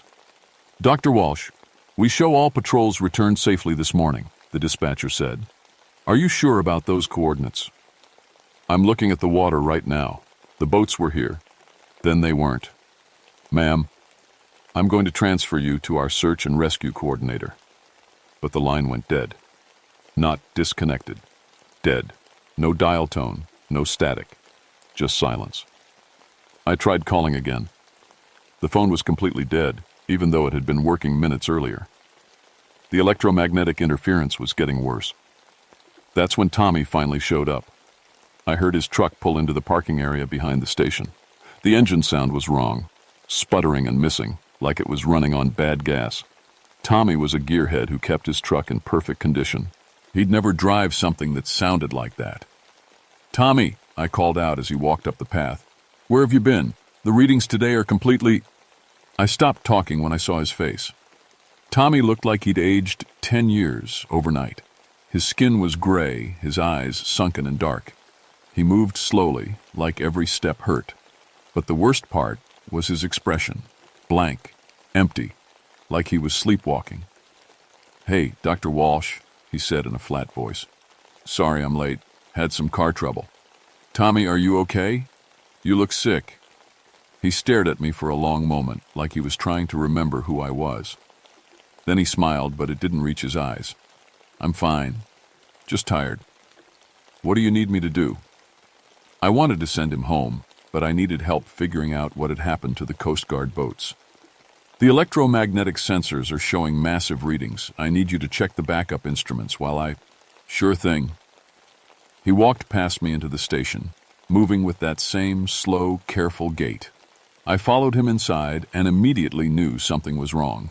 The air felt thick, charged, like the moment before lightning strikes. My skin prickled with static electricity. Tommy went straight to the backup sensors, but instead of checking them, he just stood there, staring at the readouts. The numbers were climbing again, higher than they'd been when the boats disappeared. Tommy, what do you see? He didn't answer. He was perfectly still, like a statue. Even his breathing had stopped. Tommy? I reached out to touch his shoulder, and my hand went right through him. Not through his clothes or around his body. Through him. Like he was made of air. I jerked my hand back and stumbled backward. Tommy didn't react. He just kept staring at the instruments, his gray face reflecting the green glow of the readouts. This isn't real, I whispered. This isn't happening, but my inn. Strument said otherwise. The electromagnetic readings were off the charts now, and I could see why. The air around Tommy was bending, distorting like heat waves rising from summer pavement. Space itself was warping around him. I backed toward the door, keeping my eyes on Tommy. He still hadn't moved. Then slowly he turned his head toward me. His eyes were completely black. The mathematics are beautiful, Dr. Walsh, he said in a voice that wasn't quite his. Would you like to see them? Numbers began appearing in the air around him, not on any screen or surface, floating in space itself. Equations I'd never seen before, but somehow understood. They described reality in ways that made my head hurt just looking at them. The barriers are thin here, Tommy continued. The dunes remember when the worlds were closer. Your instruments can detect the fluctuations, but they can't measure what's coming through. What's coming through? I managed to ask. Tommy smiled that empty smile again. We are. The numbers in the air began spinning faster, creating complex geometric patterns. The station's lights flickered and died. My instruments started sparking, and Tommy began to fade. Not disappear, fade. Like someone was slowly turning down his brightness. I could see through him to the wall behind, could see the spinning equations through his dissolving body. Tommy, fight it! Whatever's happening, fight it! But he was already gone. The equations hung in the air for a moment longer, then scattered like leaves in the wind. The power came back on. The instruments stopped sparking. I was alone in the station with the smell of ozone and the sound of my own panicked breathing. On the backup sensors, the electromagnetic readings showed normal levels, like nothing had happened. But Tommy's truck was still in the parking lot, and Tommy was gone. I ran outside and searched everywhere, the parking lot, the path down to the beach. the woods behind the station. I called his name until my voice gave out, but I knew I wouldn't find him. He'd gone to the same place as the Coas, St. Gard boats. The same place I was starting to understand wasn't really a place at all. It was the space between places. The gaps in reality where things that shouldn't exist could slip through. And now they knew I could see them. I should have left then. Should have packed up my equipment and driven straight to the nearest police station. But I couldn't leave without understanding what had happened to Tommy and those Coast Guard crews. As a scientist, I needed answers. As a human being, I needed to know if I could help them. The next 3 days were the longest of my life. I stayed at the station, monitoring the instruments and trying to make sense of what I'd witnessed. The electromagnetic readings stayed normal during the day, but every night around midnight, they'd spike again. Not as high as when the boats disappeared, but high enough to make my equipment malfunction. During those spikes, I started seeing things. Shadows that moved wrong, shapes in the dunes that weren't there when I looked directly at them. The feeling of being watched by something that existed just outside my vision. On the second night, I found footprints in the sand leading from the beach to my station. They looked human at first glance, but when I measured them, they were wrong. Too long, too narrow, with marks that could have been toe impressions or claw marks. The prints led right up to my door, then stopped. Whatever had made them had stood there for a while. The sand was packed down like someone had been shifting their weight back and forth, but there were no prints leading away. I called the police that morning, but they weren't much help. Missing persons reports required a 48-hour wait, and the Coast Guard had already told them their patrol boats were accounted for. As for Tommy, they suggested he might have walked home and forgotten about his truck. But his truck keys are still I explained. And his wallet. And his work boots. The officer who took the report was polite, but clearly thought I was overreacting. People forget things when they're upset, ma'am. I'm sure he'll turn up. But I knew he wouldn't. Not the real Tommy, anyway. The third night, the electromagnetic readings spiked higher than ever. I was ready this time, with cameras set up and backup instruments running. If something was going to happen, I wanted to record it. At 11:47 p.m., the instruments started screaming. The electromagnetic sensors maxed out completely. The Aurora activity monitor showed levels that should have been visible from space. Every piece of electronic equipment in the station began malfunctioning at once. And then I saw them. They came up from the beach like a tide of living darkness. Not quite human-shaped, but close enough to be disturbing. They moved in perfect synchronization, like dancers following the same choreography. There were dozens of them, maybe hundreds. Through my night vision scope, I could see they weren't really solid. They flickered in and out of existence like bad television reception. Sometimes they looked human. Sometimes they looked like geometric patterns that hurt to focus on. They surrounded the station but didn't try to enter. They just stood there in the dark, watching, waiting. I grabbed my radio and tried to call for help, but the electromagnetic interference was too strong. I tried my cell phone, my landline, even my emergency beacon. Nothing worked. That's when I heard the voice. It came from everywhere and nowhere, speaking directly into my mind without using sound. The words formed in my thoughts, like they'd always been there. Dr. Jennifer Walsh, we know you. I pressed myself against the wall, trying to stay away from the windows. What do you want? You see the mathematics. You understand the equations. You know the barriers are failing. I don't know anything. I'm just a park ranger. You were Dr. Jennifer Walsh, quantum physics professor at the University of Michigan. You theorized about parallel dimensions and interdimensional travel. You came close to the truth. The voice was right. My research before the breakdown had focused on the theoretical possibility of other dimensions existing alongside our own. I'd published papers on quantum mechanics and space-time distortions. But it was all theory, all math on paper. Your research was correct, the voice continued. The barriers between worlds are thin here. Your instruments can detect our presence when we cross through. But detection is not enough. We need anchor points in your reality. Anchor points? Consciousness. Minds that can perceive us and give us form in your dimension. Your assistant understood. The Coast Guard crews understood. Now you must understand. Through the windows, I could see the shadow figures moving closer. They weren't walking. They were flowing, like liquid darkness pouring across the sand. "We are not invaders," the voice said. "We are explorers. Your dimension is fascinating to us. So many possibilities, so many variations of reality. We wish to study it, to experience it. By kidnapping people? By offering partnership. Those who join us gain access to infinite dimensions, infinite possibilities. They see reality as it truly is, not just 3 dimensions, but all dimensions simultaneously." What happened to Tommy? He is with us now. He sees the beauty of the mathematics, the elegance of the equations. He is more than he was before. But I remembered Tommy's empty eyes, his gray skin, the way he'd faded away like smoke. Whatever they'd done to him, it hadn't made him more human. "I won't help you," I said. "You already have. Your instruments detect our presence. Your mind can perceive our true form. You are already partially anchored in our reality." That's when I realized the truth. The electromagnetic readings weren't just detecting their presence, they were trackants.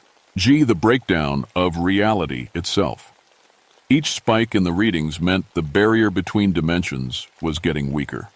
And I was the cause. My equipment, my research, my ability to see them, it was all creating a permanent opening between worlds.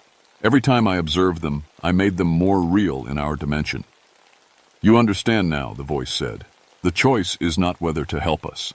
The choice is whether to help us willingly." The shadow figures were at the windows now. I could see their faces, human features that shifted and changed like reflections in disturbed water. Some of them looked like Tommy. Others looked like the missing Coast Guard crews. "We can make the transition painless," the voice offered. "You will retain your consciousness, your memories, your identity, but you will also gain so much more. You will see the universe as it truly is." I looked at my instruments. The electromagnetic readings were climbing toward levels that would probably kill me if I stayed much longer. But they were also showing me something else, a pattern in the distortions, a mathematical structure that described how the barriers between dimensions could be reinforced. I'd spent 9 years running from my research, afraid of what I might discover. But now I understood that my breakdown hadn't been caused by stress or overwork. It had been caused by getting too close to the truth that other dimensions existed, the truth that beings from those dimensions could cross into ours, the truth that I was one of the few people who could see them coming. "I need time to think," I said. "Time is a luxury we cannot afford," the voice replied. "The barriers weaken with each passing moment. Soon others will detect our presence, others who may not be as understanding." The shadow figures pressed closer to the windows. I could feel their presence like a weight on my mind, trying to pull me into their reality. But I had one advantage they didn't know about. I wasn't just a broken scientist hiding in the wilderness. I was a woman who'd spent 9 years learning to survive in isolation, to think clearly under pressure, to solve problems with limited resources. And I had a plan. I had maybe 10 minutes before the electromagnetic readings reached lethal levels. 10 minutes to either surrender to the beings from between dimensions or find a way to stop them. But first, I needed to understand exactly what I was dealing with. "Show me," I said. "If you want me to join you willingly, show me what you really are." The shadow figures at the windows seemed to shimmer, like heat waves rising from summer asphalt. Then they began to change. What I saw made my mind reel. They weren't really 3-dimensional beings at all. They existed in multiple dimensions simultaneously, and what I'd been seeing were just the parts of them that intersected with our reality, like shadows cast by complex shapes onto a flat surface. Their true forms were mathematical impossibilities, geometric patterns that folded in on themselves, creating structures that couldn't exist in normal space. They moved through dimensions the way fish move through water, sliding between realities as easily as walking from one room to another. "We are the architects," the voice explained. "We design and build realities. Your dimension is primitive, limited to 3 spatial dimensions and 1 temporal dimension. But it has potential. With the right modifications, it could support much more complex forms of existence. You want to change our reality? We want to improve it. The barriers between dimensions are artificial constructs left over from the early formation of your universe. By removing them, we can create a reality where consciousness is not limited by physical form, where beings can exist in multiple dimensions simultaneously." I thought about Tommy, about the Coast Guard crews, about the empty look in their eyes. "And everyone who already exists here will be upgraded, enhanced, given access to higher forms of consciousness and existence." But I understood what they really meant. They wanted to transform our entire reality into something that suited their needs, regardless of what it did to the beings who already lived here. "No," I said. "I won't help you destroy our world. Then you will watch it be destroyed anyway." The shadow figures began flowing through the windows, not breaking the glass, passing through it like it was made of water. They moved across the floor toward me, their forms shifting and changing with each step. I backed toward my equipment, mind racing. The electromagnetic readings were critical now, high enough to ionize the air. I could feel the energy building, making my hair stand on end and my skin tingle. But that gave me an idea. "Wait," I said. "Before you upgrade me, I want to understand the mathematics. You said the equations were beautiful. Show me." The lead figure paused. "You wish to see the true structure of reality?" "I'm a scientist. I need to understand." Numbers began appearing in the air around me, the same complex equations I'd seen when Tommy disappeared. But this time, I paid attention to what they actually meant. They were formulas for manipulating space-time, for creating controlled distortions in the fabric of reality. The beings used them to open doorways between dimensions, to anchor themselves in our reality, to transform matter from one state to another. But every equation has an inverse. Every mathematical operation can be reversed. While the shadow figures watched me study their equations, I slowly moved toward the main electromagnetic pulse generator. It was designed to create controlled bursts of energy for testing how wildlife reacted to electromagnetic fields. But if I could modify it— "The mathematics are indeed beautiful," I said, buying time while I rewired the generator. "But I think you made an error." "Impossible. The equations are perfect." "In your dimension, maybe, but you're forgetting about quantum uncertainty. In our reality, consciousness affects observation, and observation affects reality. The act of a human mind perceiving your equations changes them."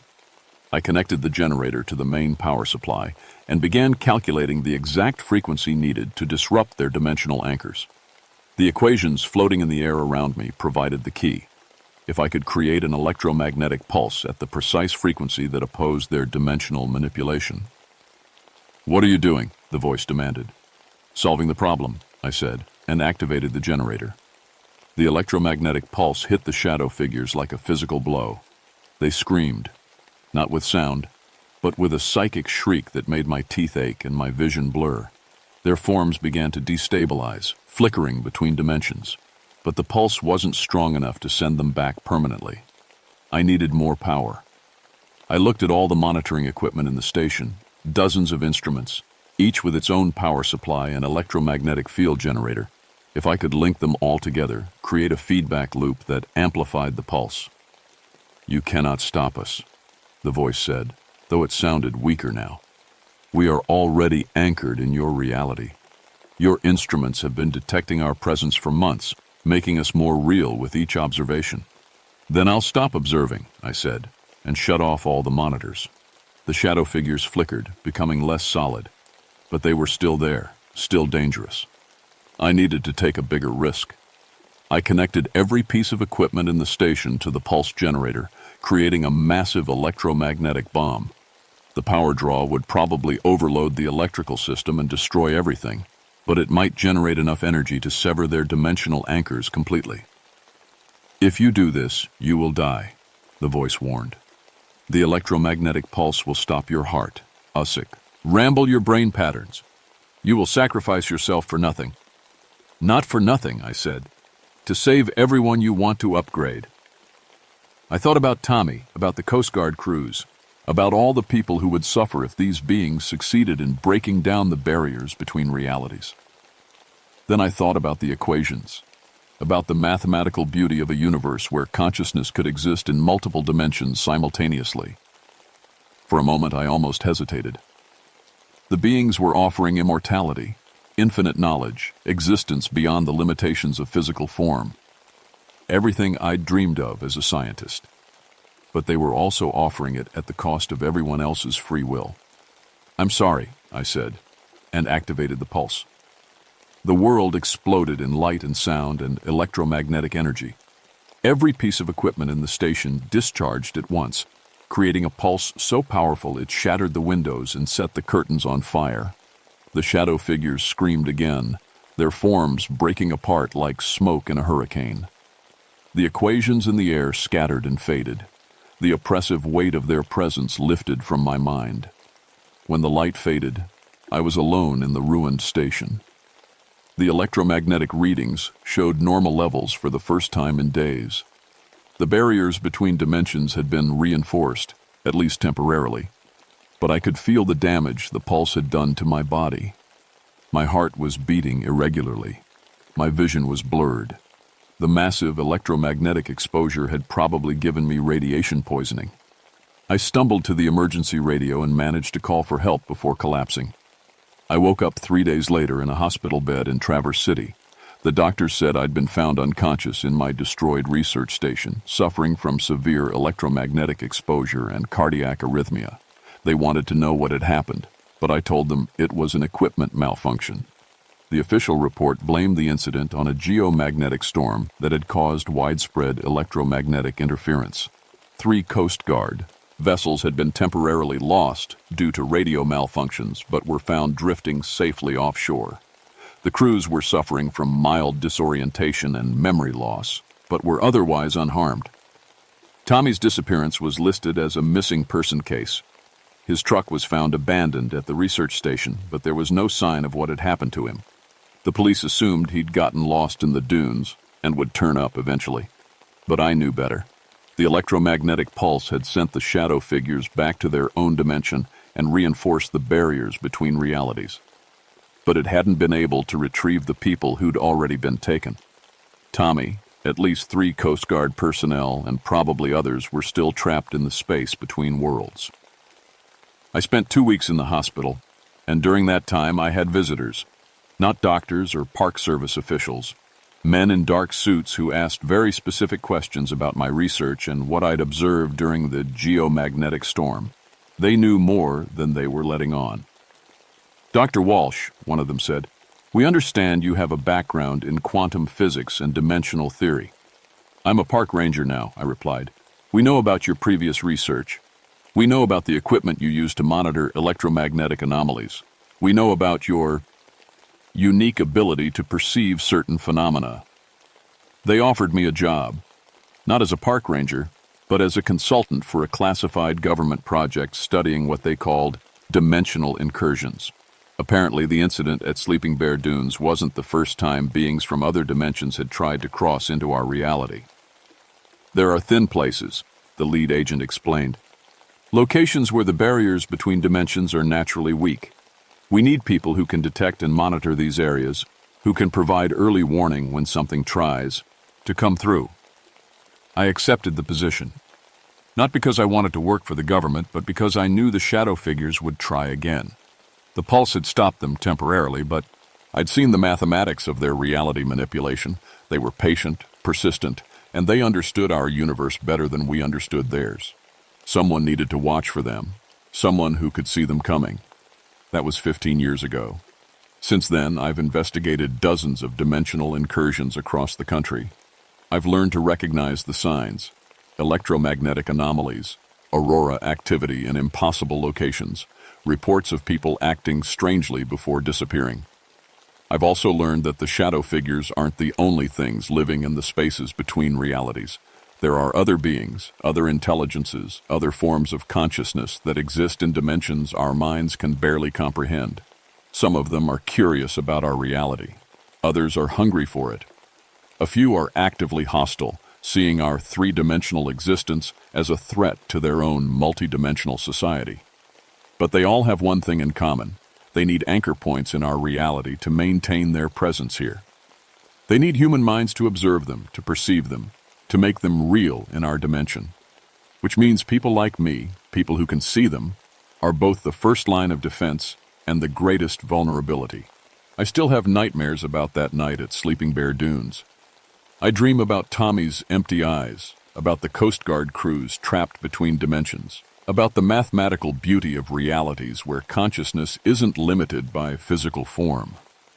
Sometimes I wonder if I made the right choice, if I should have accepted the shadow figure's offer, gained access to infinite dimensions and infinite possibilities. But then I remember that choice isn't really about what's possible. It's about what's right. The barriers between dimensions exist for a reason. They protect us from things we're not ready to understand, from forms of existence that would destroy us in the process of improving us. My job is to keep those barriers strong, to watch for signs of dimensional incursion, to stop beings from other realities before they can establish permanent anchor points in our world. It's lonely work. Most people can't see what I see, can't understand what I'm protecting them from. But every night when I look up at the stars, I remember that we're not alone in the universe. We're just alone in our dimension, and that's exactly how it should be.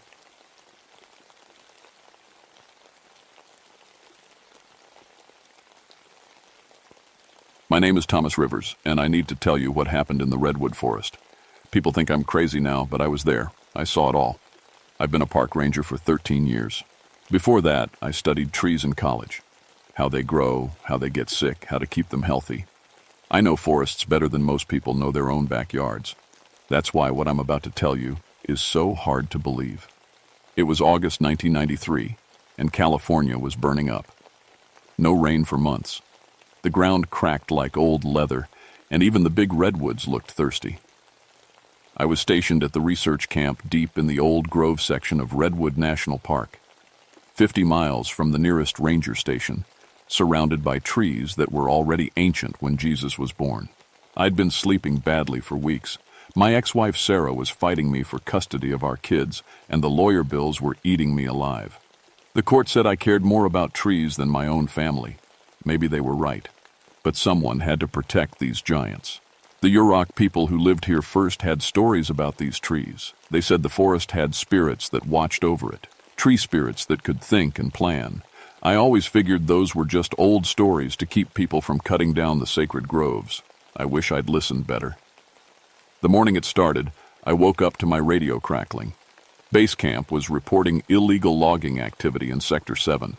That was deep in the protected zone where no one was supposed to go. I grabbed my gear and headed out. The forest felt wrong that day. Too quiet. No birds singing, no squirrels chattering. Just the sound of my boots on the dry ground and the whisper of wind through the branches high above. The redwoods towered over me like the walls of a cathedral, their trunks so wide that 10 people holding hands couldn't wrap around them. I followed the old deer path, towards Sector 7. The air was thick and still, like the forest was holding its breath.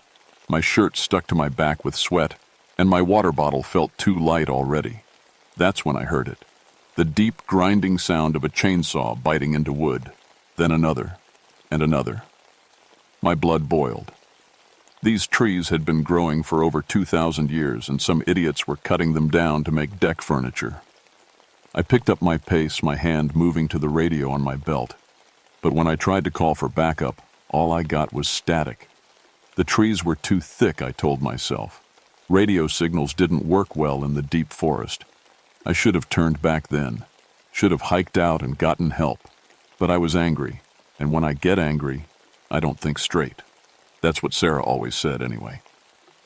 The chainsaw sounds stopped just as I reached the ridge overlooking Sector 7. I crouched behind a fallen log and looked down into the clearing. 3 big trucks were parked between the trees, professional equipment, not some weekend poachers. A whole crew was down there, maybe 8 or 10 guys in hard hats and bright orange vests. But something was wrong. The chainsaws were silent, scattered on the ground. The men were standing perfectly still, looking up at the trees around them.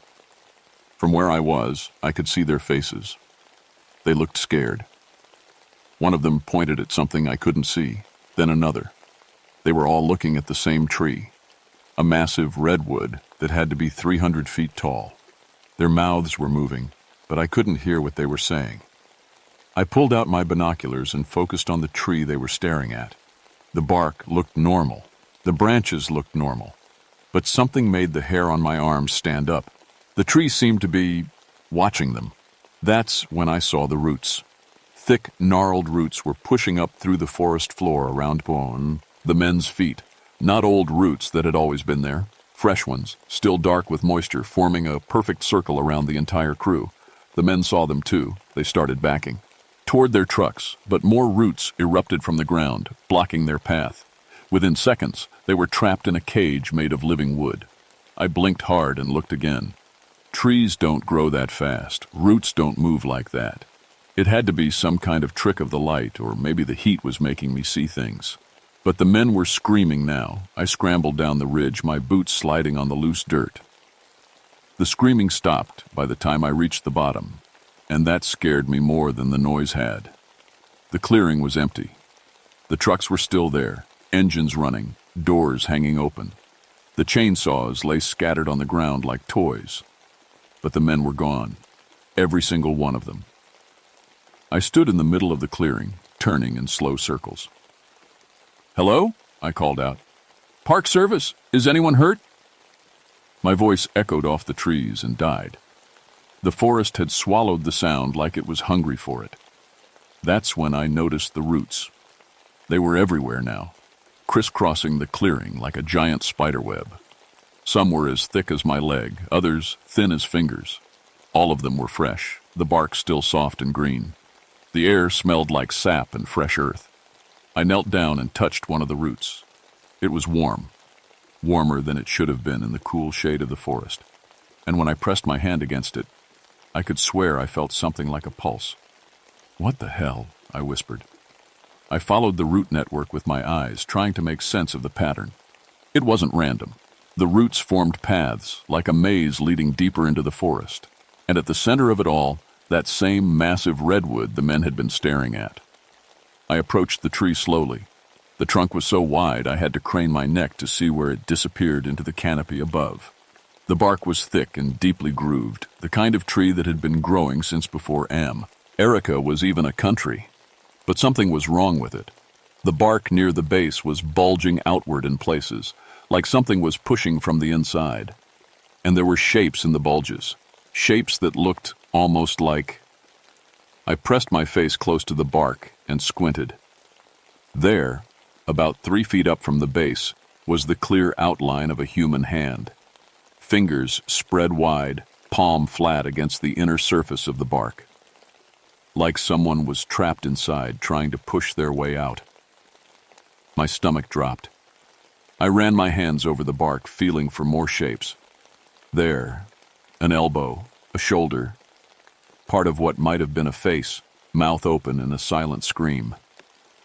"Jesus Christ," I breathed. I pulled out my radio and tried calling for help again. Still nothing but static. The forest was too thick, the mountains too high. I was on my own. I backed away from the tree, my hand moving to the pistol on my belt. Not that a gun would do any good against a tree, but it made me feel better to touch it. That's when I heard the voice. It was soft at first, like wind through leaves, but as I listened, it became clearer. A man's voice, muffled and distant, but definitely human. "Help!" "Me?" The voice was coming from inside the tree. I pressed my ear against the bark where I'd seen the hand shape. The voice was stronger now, desperate. "Can't move! Trapped!" "Who are you?" I called back. "What's your name?" "Pete? Pete Morrison? Logger? It's got me." Pete Morrison. I'd heard that name before. He ran a small logging outfit out of Eureka. Not exactly legal, but usually small-time stuff. Nothing like this. What's got you, Pete? What happened here? The tree. It's alive. It pulled me in. Oh God, it's growing into me. His voice was getting weaker. I could hear the panic in it, the pain. I had to do something. I ran to one of the abandoned chainsaws and pulled the stat. Arter cord. The engine roared to life, loud and violent in the quiet forest. I hefted the saw and approached the tree. Hold on, Pete! I'm getting you out! I pressed the spinning blade against the bark where Pete's hand was trapped. Chips of wood flew everywhere, and the sweet smell of sawdust mixed with the scent of sap. The chainsaw bit deep, cutting through the outer bark toward the living wood beneath. The tree shuddered. Not like a tree falling or bending in the wind. It shuddered like a living thing in pain. And from somewhere deep in the trunk, I heard Pete scream. I pulled the chainsaw back, my hands shaking. The cut I'd made was already healing, new bark growing over the wound like skin closing over a cut. In seconds, it was like I'd never touched the tree at all. Pete? Pete, can you hear me? Silence. I tried the radio again. Still nothing. The sun was getting lower, and the shadows between the trees were growing long. I needed to get out of here. Needed to get help. But I couldn't leave Pete trapped in there. I looked around the clearing for something else to use, maybe an axe or a crowbar. But all I saw were the logging trucks and the scattered chainsaws, and the roots. The roots were everywhere now, covering the entire clearing like a living carpet. That's when I realized they were moving. Slowly, so slowly I almost missed it. The roots were sliding across the ground, reaching toward me. The nearest one was only a few feet away, creeping forward like a snake. I took a step back, then another. The root followed me. I turned and ran. Behind me I heard the sound of wood creaking and groaning. I didn't look back. I couldn't. I just ran through the forest, jumping over fallen logs and dodging between the massive trunks, heading for the main trail that would take me back to camp. But the trail wasn't where it should have been. I stopped, gasping for breath, and looked around. I was in a part of the forest I'd never seen before. The trees were different here, twisted and gnarled in ways that redwoods shouldn't be. Their branches intertwined, overhead, blocking out most of the sky. And they were moving, not swaying in the wind, moving. Branches reaching toward me like arms, roots erupting from the ground to block my path. The entire forest was alive, and it was hunting me. I pulled out my compass, but the needle spun wildly before settling on a direction that couldn't be right. According to the compass, camp was deeper into the forest, not back toward the road. I didn't trust it. I couldn't trust anything anymore. I picked a direction and started walking, trying to stay calm. The forest was playing tricks on me. Had to be. Trees don't move. Trees don't hunt people. Trees don't trap loggers inside their trunks. But Pete Morrison's voice echoed in my head. It's alive. It's growing into me. And somewhere in the distance I could hear the sound of wood creaking and groaning, getting closer. I walked for what felt like hours, but the forest kept changing around me. Paths that should have led to the road curved back toward the deep woods. Clearings I'd never seen before opened up where solid tree cover should have been. My compass spun like it was broken, and the sun seemed to move in the wrong direction. The forest was playing with me. I stopped beside a stream I didn't recognize and checked my GPS unit. The screen showed nothing but static. Even my watch had stopped working. The hands were frozen at 3:47, but I had no idea if that was afternoon or if time had just stopped making sense. That's when I found the second logger. He was hanging upside down from a branch about 15 feet off the ground, wrapped in what looked like thick vines. At first I thought he was dead. His arms hung limp and his face was purple and swollen. But when I got closer, I saw his eyes tracking me. "Hey!" I called up to him. "Are you okay?" His mouth moved, but no sound came out. The vines around his chest were too tight. He was suffocating slowly. I looked around for something to climb, but the nearest branches were too high. The trunk was too smooth and wide to get my arms around. I'd need a ladder or rope to reach him. "I'm going to get help," I told him. "Just hang on." He thrashed against the vines, and I could see the panic in his eyes. He was trying to tell me something, but couldn't speak. His lips moved in what might have been words. Don't leave. But I had to. There was nothing I could do for him alone. I started to turn away, then heard a sound that made my blood freeze. The creaking of wood like an old ship in a storm. I looked back at the tree. The branch was bending, slowly, deliberately lowering the trapped man toward the ground, but not to help him. As he got closer, I could see that the trunk was opening up. The bark was splitting apart like a mouth, revealing wet, dark space inside. The tree was going to swallow him. I grabbed a fallen branch and swung it at the vines, holding the logger. The wood cracked against them, but they didn't break. They felt like steel cables wrapped in bark. The man's eyes bulged as he got closer to the opening trunk. "Let him go!" I shouted at the tree. I felt stupid yelling at a plant, but I was running out of options. The creaking stopped. The branch held the man just a few feet from the open trunk. And then, impossibly, I heard the tree respond. It wasn't a voice like Pete's had been. It was deeper, older, like the sound of wind through leaves, but formed into words I could understand. He hurt us. The voice seemed to come from everywhere at once, from the tree, from the ground, from the very air around me.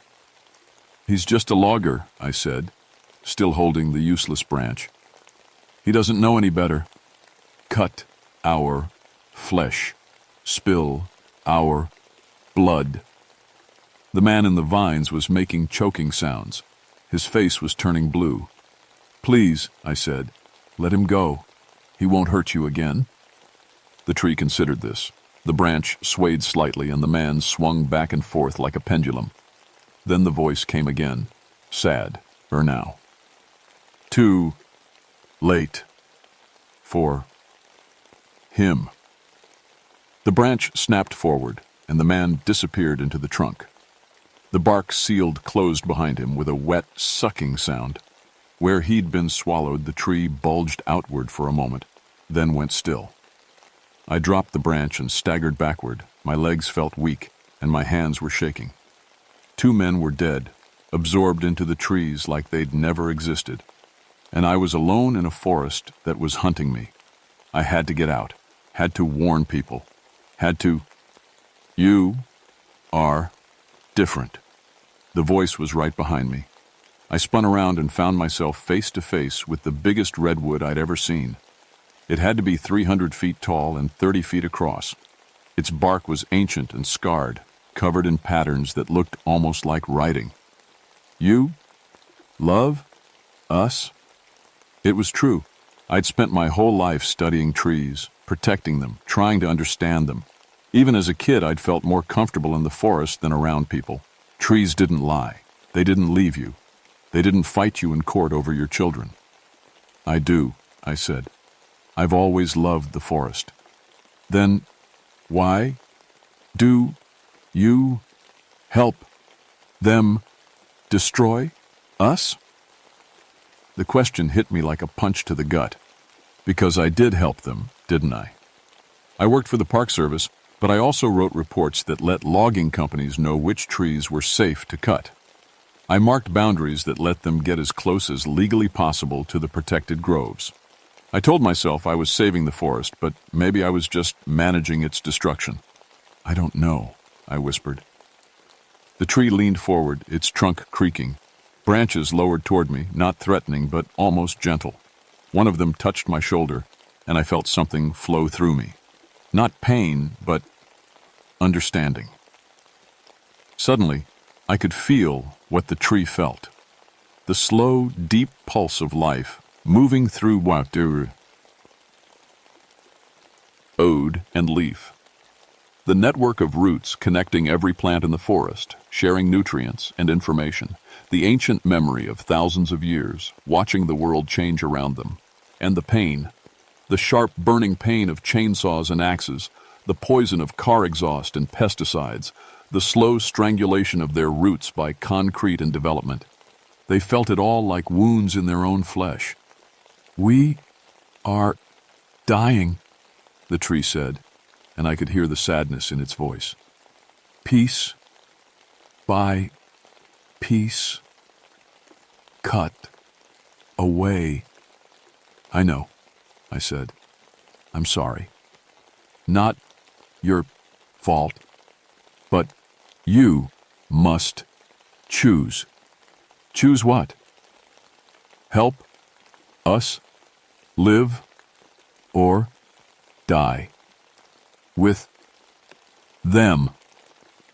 The branch lifted from my shoulder and the connection broke. I staggered, feeling suddenly empty and alone. The tree straightened, pulling back to its full height. What do you want me to do? I asked. Stop them all? I can't. There are too many, and they'll just send more. Then we will stop them. The tree's voice was changing, becoming harder, less sad, more angry. Around me, the other trees began to creak and groan. Their branches swayed without any wind. Wait, I said. There has to be another way. No more waiting. No more mercy. The ground beneath my feet began to shift. Roots pushed up through the soil, forming a rough circle around me. But these weren't trying to trap me. They were protecting me, keeping me in the center while the forest prepared for war. The old ones wake, the tree said. The deep ones rise. Through the gaps between the roots, I could see the forest transforming. Trees that had stood motionless for centuries were pulling their roots from the earth and beginning to walk. Branches reached out to grab onto their neighbors, forming a living wall that stretched as far as I could see. And they were all moving in the same direction, toward the road, toward civilization, toward the towns and cities where the people who were destroying them lived. Please, I said, don't do this. Innocent Piad. Opal will die, as we have died, the tree replied, as we are dying. The living wall of trees was moving faster now, their roots tearing through the earth like massive feet. Birds and animals fled before them, sensing the danger. In the distance, I could hear the sound of wood splintering as the forest crashed through everything in its path. I was riding at the center of a wooden tsunami, and there was nothing I could do to stop it. The forest marched for hours. I rode in my cage of roots, helpless, watching the trees tear through everything in their path. Power lines snapped like thread. Roads buckled and cracked. A highway patrol car tried to block the advance, but the redwoods simply stepped over it, their roots leaving deep gouges in the asphalt. As we got closer to the town of Auric, I could see people running. Cars fled down the highway, their drivers too terrified to believe what they were seeing. The lucky ones escaped. The unlucky ones got caught when the trees reached out and plucked them from their vehicles. I watched the forest absorb a family of 4. Their car had run out of gas just outside town. The father was pushing it while his wife and 2 small children walked alongside. When the trees reached them, vines dropped from the branches and wrapped around them gently, almost lovingly. They didn't scream. They just disappeared into the bark. Stop, I shouted at the ancient tree that held me. They're innocent. No, one is innocent, it replied. All take from us. All must pay. But I could hear something different in its voice now. Pain. Not just the pain of being cut and burned, but deeper pain. The pain of something that was dying and knew it couldn't be saved. We reached the edge of Auric as the sun was setting. The town was mostly empty now, evacuated by the National Guard. But a few people remained, barricaded in their homes or hiding in the church. I could see their faces in the windows, pale and terrified. The trees stopped at the town limits. For a moment I thought they might show mercy. Then I heard the ancient tree's voice again, no longer speaking to me, but to its children. Take them all. The forest surged forward. That's when I made my choice. I pulled out my service pistol and pointed it at the base of the ancient tree, not to threaten it, but to threaten myself. "If you don't stop," I said, "I'll kill myself right here." The tree's advance slowed. Its voice, when it came, was puzzled. "Why do you care for them? They will destroy us." "Because I'm one of them," I said. "And because you're wrong. Not all of us are destroyers. Some of us are protectors. You are different." "No, I'm not. I'm just someone who learned to listen. And there are others like me. People who love the forest as much as you do. People who would die to protect it." The tree was quiet for a long moment. Around us, the other trees waited, their branches swaying in the evening breeze. I could feel their attention focused on me, on this moment. "How do we know which ones?"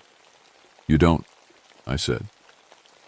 "Just like I don't know which trees are safe to cut and which ones aren't. Just like the loggers don't know which trees are special. We're all just guessing." I lowered the gun, but kept it ready. But that's what makes us human. We make mistakes. We learn from them. We try to do better. We have tried to trust for 2,000 years. And I'm asking you to try for 2,000 more. The ancient tree's branches rustled, and I felt that strange connection again. But this time, I was ready for it. I didn't just feel the tree's pain. I shared my own. The loneliness of my divorce, the fear of losing my children, the guilt of not being able to save every tree in the forest. For a moment, we understood each other completely.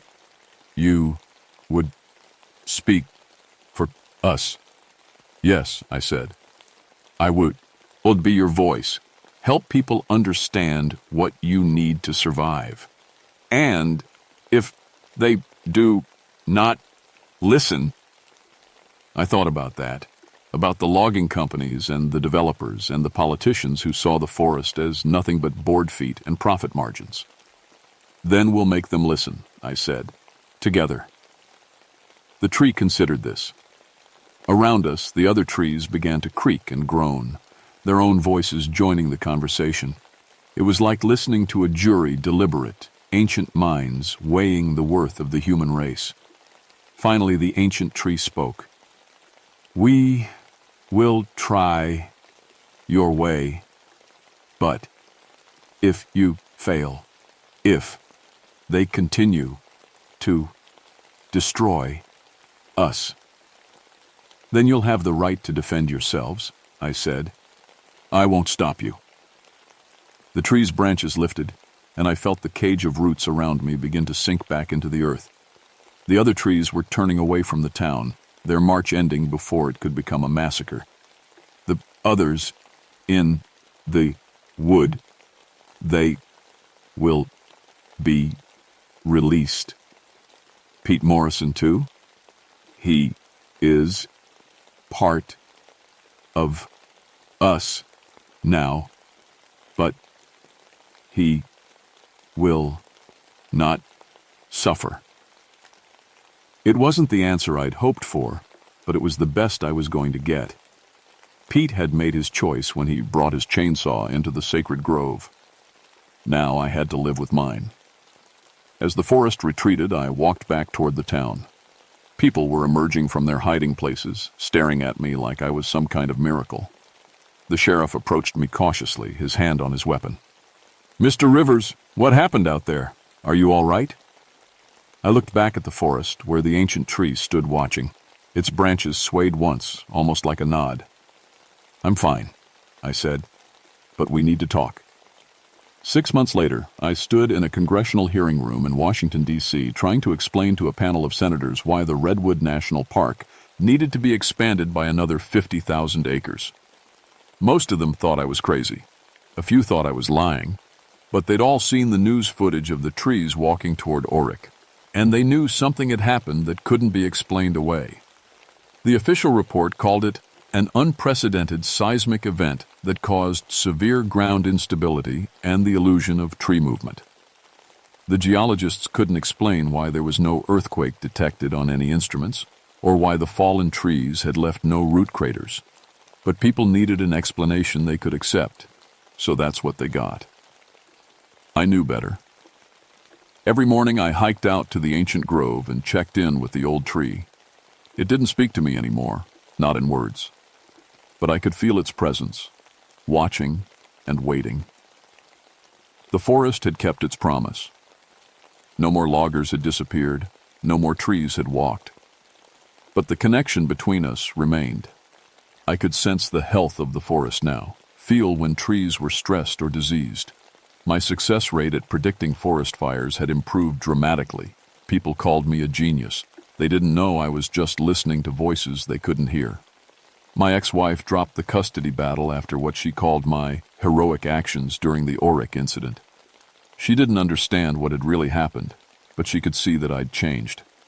I was calmer now, more focused. The forest had taught me something about patience and long-term thinking. My kids loved the stories I told them about the talking trees. They were too young to understand that they weren't just stories.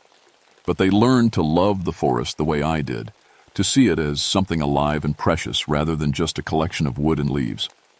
The Park Service promoted me to head of the new Forest Health and Conservation Division. My job was to develop new policies for protecting old-growth forests.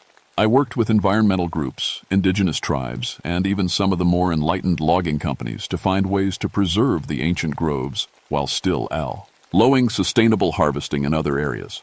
It wasn't perfect. There were still fights, still trees that fell to chainsaws, still habitats destroyed for development. But it was progress. And every time I prevented a clear cut or saved a grove from bulldozers, I could feel the forest's approval. Sometimes, late at night, I'd get calls from rangers in other states. Stories of trees that seemed to move on their own, of loggers who'd gone missing in old-growth forests, of voices heard in the wind. I'd listen and give what advice I could, but mostly I'd just tell them to pay attention, to listen, to remember that the forest was older and wiser than any of us. The ancient tree in the redwood grove was not unique.